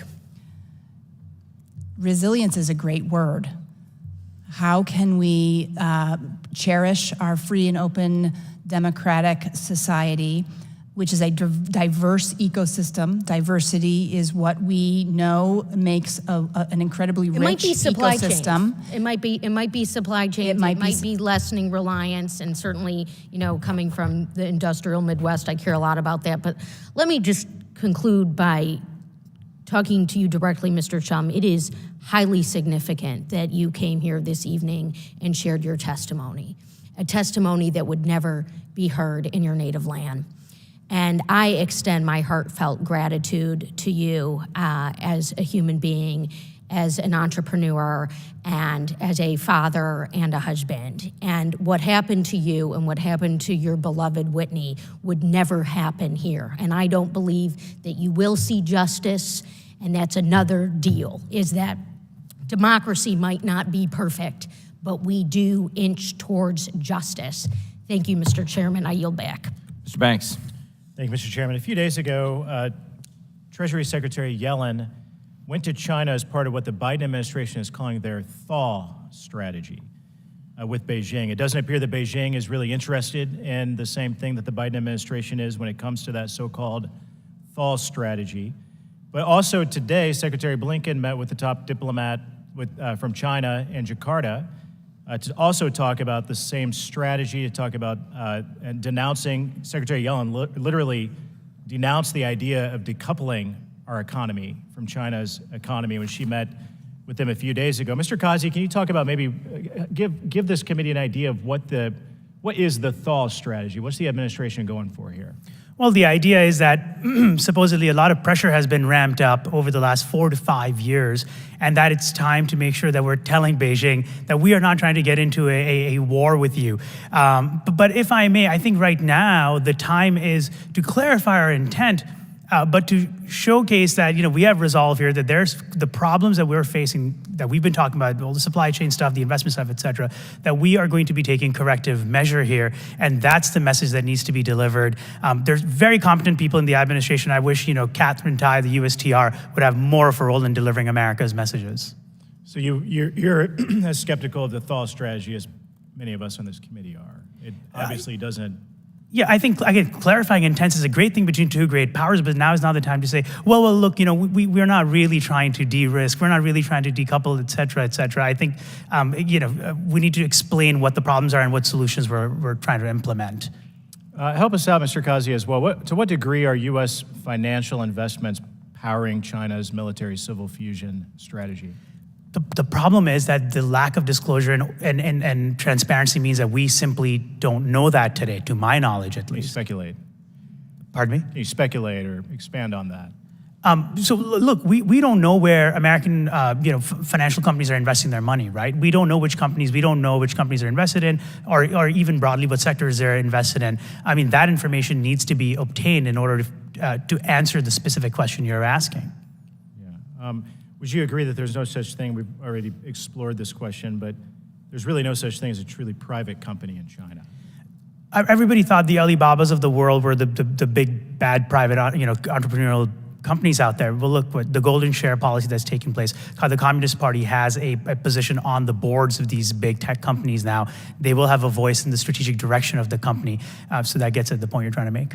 Yeah. So when Secretary Yellen goes and literally bows to her Chinese Communist Party counterparts and talks about the administration softening a stance on decoupling our economies, how damaging is that toward sending a clear message to Beijing that we're not screwing around anymore? Yeah, I think we need to send a stronger, more powerful message. Responsible way, absolutely, but that we have resolve. Okay, thank you. I yield back. And now we go to Ms. Steele. Thank you, Mr. Chairman, for hosting this hearing on the growing threat of the CCP's control and manipulation data. Since I was elected, I've been working with many of our colleagues on the committee to stop the CCP from engaging in espionage using logic after Congressman Johnson was talking about their state-backed shipping logistic platform. As mentioned, Lodging provides Chinese companies unprecedented insight into their competitors' business, allowing China to undercut competition and strengthen its position in the global marketplace. Ms. Lansbury, legislation I'm working on with Senator Cotton would require the president to work with international partners to stop their use of lodging and prevent its inclusion in any economic or trade package. In your testimony, you mentioned that lodging became a member of the International Port Community System Association. Since the United States is engaging in the Indo-Pacific Economic Framework, which the administration claims will include efforts to promote trade facilitation and would include steps to promote logistical streamlining. How concerned should we all be about the utilization of lodging by IPEF countries? By the way, they didn't include Taiwan on that. It's really, try to stand up to CCP. I just don't understand, and they don't have any plan to do it, I already asked. And how this would impact United States interest. I am as surprised as you about the association's affiliation, so that's an opportunity to figure out what's going on there and what is, again, like we discussed earlier, an alternative. So I would encourage more conversation and discussion with allies about the opportunity to create something else. And I think companies could support that. I think this is national security issues Absolutely. too, because South Korea, Japan, as you said, that free, and all these countries that our partners are using it, Spain, Portugal, you name it. So all of our Navy ships are going out there. China knows exactly that when these ships are coming in and when they're gonna leave. So Representative Banks and Johnson and I worked on an amendment for the current NDAA that would ban all Department of Defense usage of lodging. The use of lodging at ports around the world could subject sensitive U.S. military logistics to more surveillance by Chinese intelligence and military operators. Can you explain why lodging would make it hard to maintain secrecy in movements in port abroad? I think that you also, not only America, but our allies, and even just, other nations where we have to do business, and to have the logging have complete visibility on what's happening is just a national security threat. Actually, I talked to Korean government, and they're reviewing it, and they try to change to the system itself, because when all these countries, they thought that it's free, actually nothing's free out there, right? So they said they're gonna change all the systems. We don't know exactly when, but it's very dangerous process here. So thank you so much for coming out today. Really appreciate it. I yield back. Ms. Hinson. Thank you, Mr. Chairman. And I have learned a lot already tonight from our witnesses. Thank you for appearing before us. I think you're helping us to get to one of the core missions of our committee, a core challenge that we face, which is addressing, as you called it tonight, a complete asymmetry that we are dealing with the Chinese Communist Party. They are not an impartial market regulator, unlike the United States, where we do try to protect individual rights. They do not.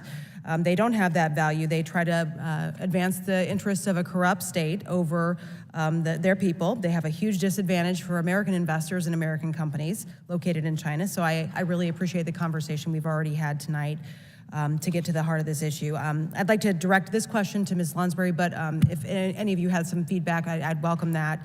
One of the top concerns, and I continue to hear about this from businesses in Iowa, but is related to IP theft, and we've already heard a little bit about that tonight. But this is not just large-scale businesses, this is also smaller-scale businesses that are bringing that concern to me, how they're trying to work within the patent and regulatory frameworks, but are met with that straight IP theft. And we know China is a massive economy. We've had discussion about why the interest would be there for people to want to try to access that economy and tap into that market. But there are a lot of resources out there, but there's a huge challenge and a huge gap there. So I guess my question would be, what do you see as the top issue that Congress needs to do to tackle this? And we've heard some solutions tonight, but if there's one area where you would just zero in and say, this is what we should be doing, I'd welcome that recommendation.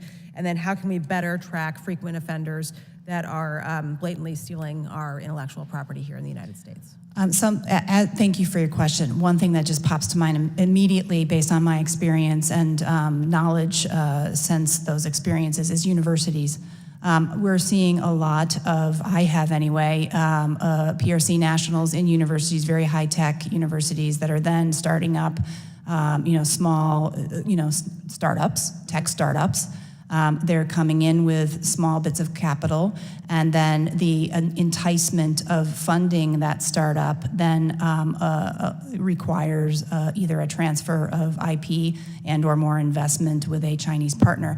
I think it's really important to take a closer look at the universities, how they are funded by the Communist Party, as well as the students and where they're going, and sort of the small business incubators that are coming out of those universities. So it comes down to follow the money again. Follow the money, but also, follow the money. And I think the universities are, that's where this cutting strategic emerging industry, our cutting edge, technologies are coming out of. So really must take a closer look at how these universities are working. Okay. Mr. Kazi? I don't have anything else to add. She nailed it, huh? Mr. Shum? I think a U.S. and the Congress and then your committee is doing the right thing. First, you start with restricting certain sensitive technology, and then that's the first thing. And the second thing is, I think right now the private enterprises now are well aware of the IP issue when they operate in China. So the issue everybody is looking at is, so how much do I need to lose in order to have access to the market? It's the balancing it. So people are a lot more aware now, and then it's actually doing an active calculation as they operate and move into China. My next question relates directly to a company in my home district. I represent Cedar Rapids, Iowa, and Collins Aerospace is headquartered there. And as you're all well aware, back in 2018, United Technologies Corporation received a very delayed, I might add, Chinese regulatory approval for a $30 billion purchase of aircraft parts maker, Collins Aerospace, that cleared the final battle, obviously, for the largest aerospace company deal in history.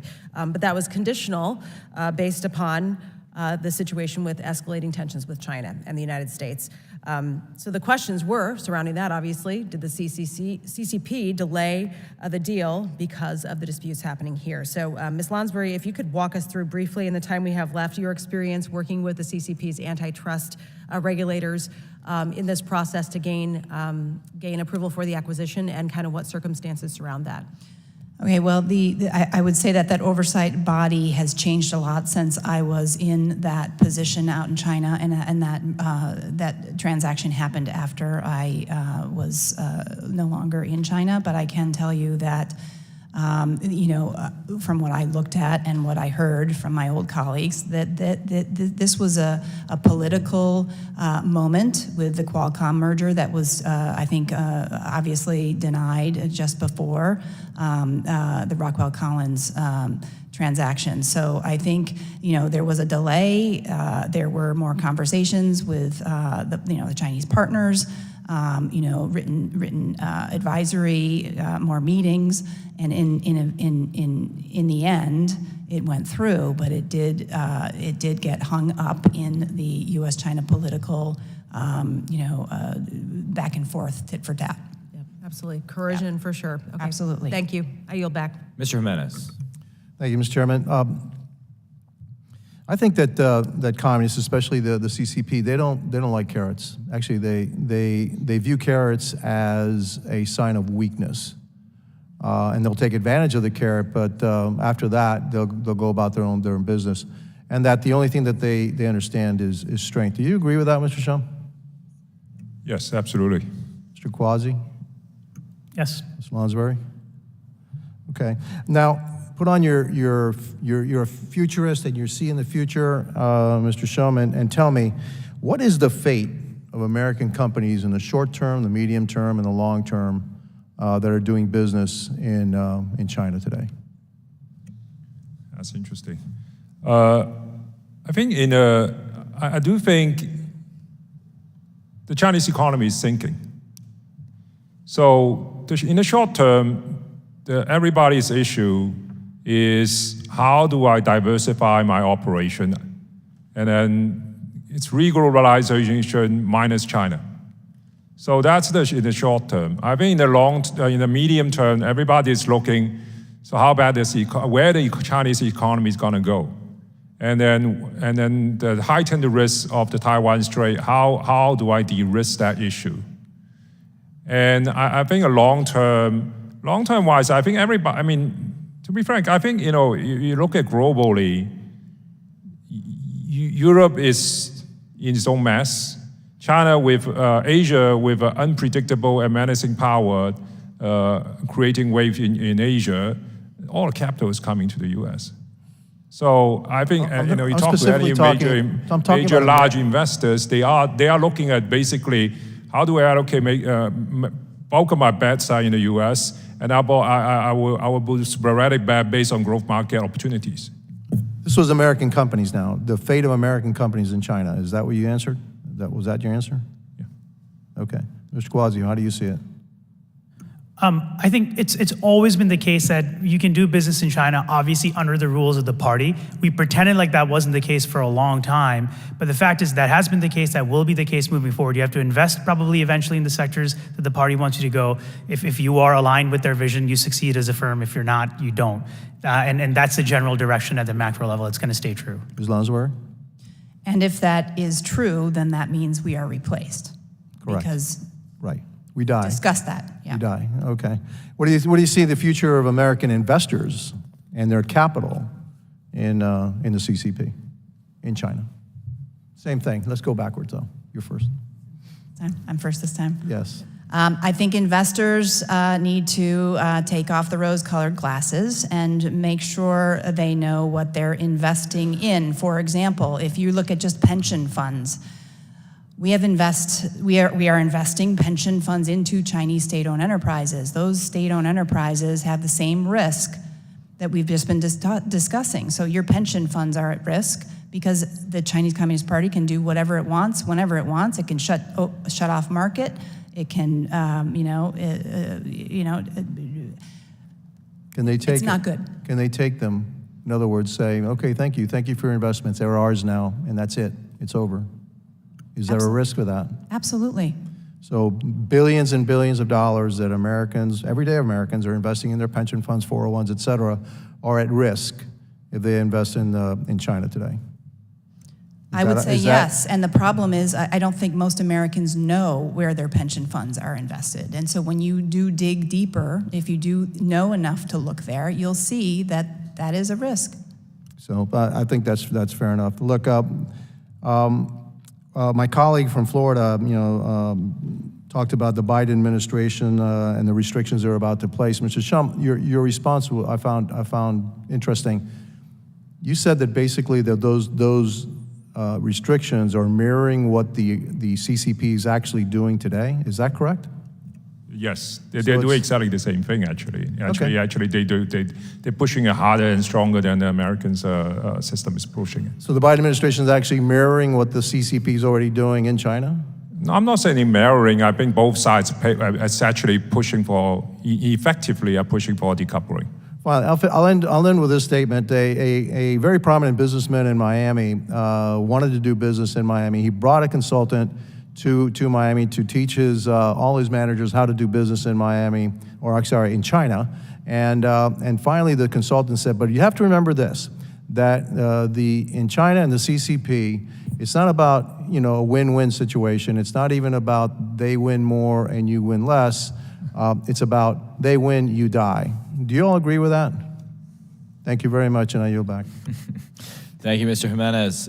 Thank you again to all of our witnesses for your time, for your incredible testimony, for not only your oral testimony, but your extensive written testimony, which contained a lot of policy ideas that we're going to be able to analyze and debate and hopefully rally in bipartisan fashion behind some sensible and strong recommendations on how to selectively decouple.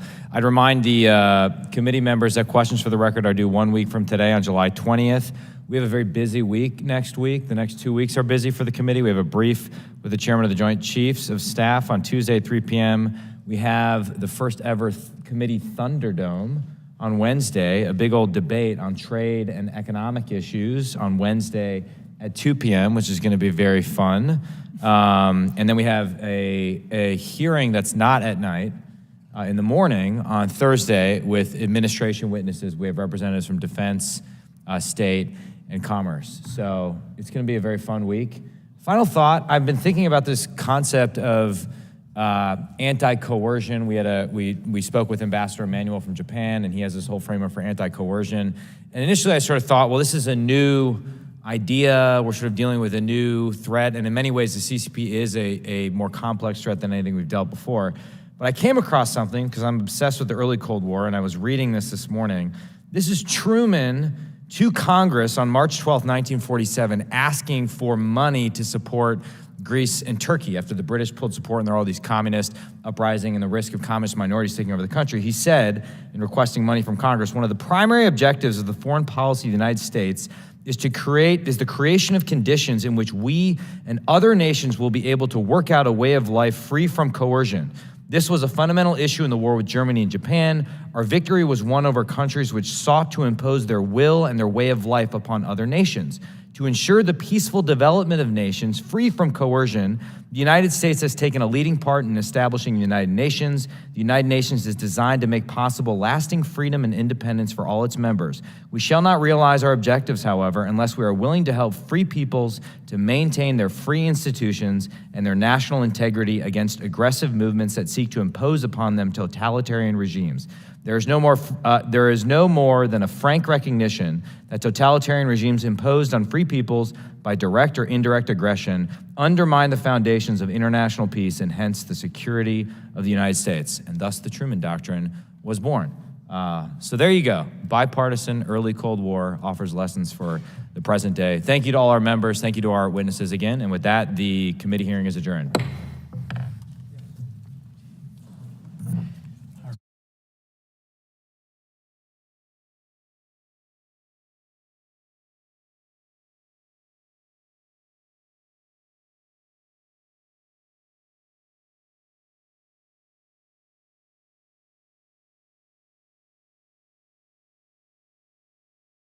A Russian man claiming to hold top-level secrets about Russian advanced bombers has just turned up at the U.S. southern border, seeking asylum.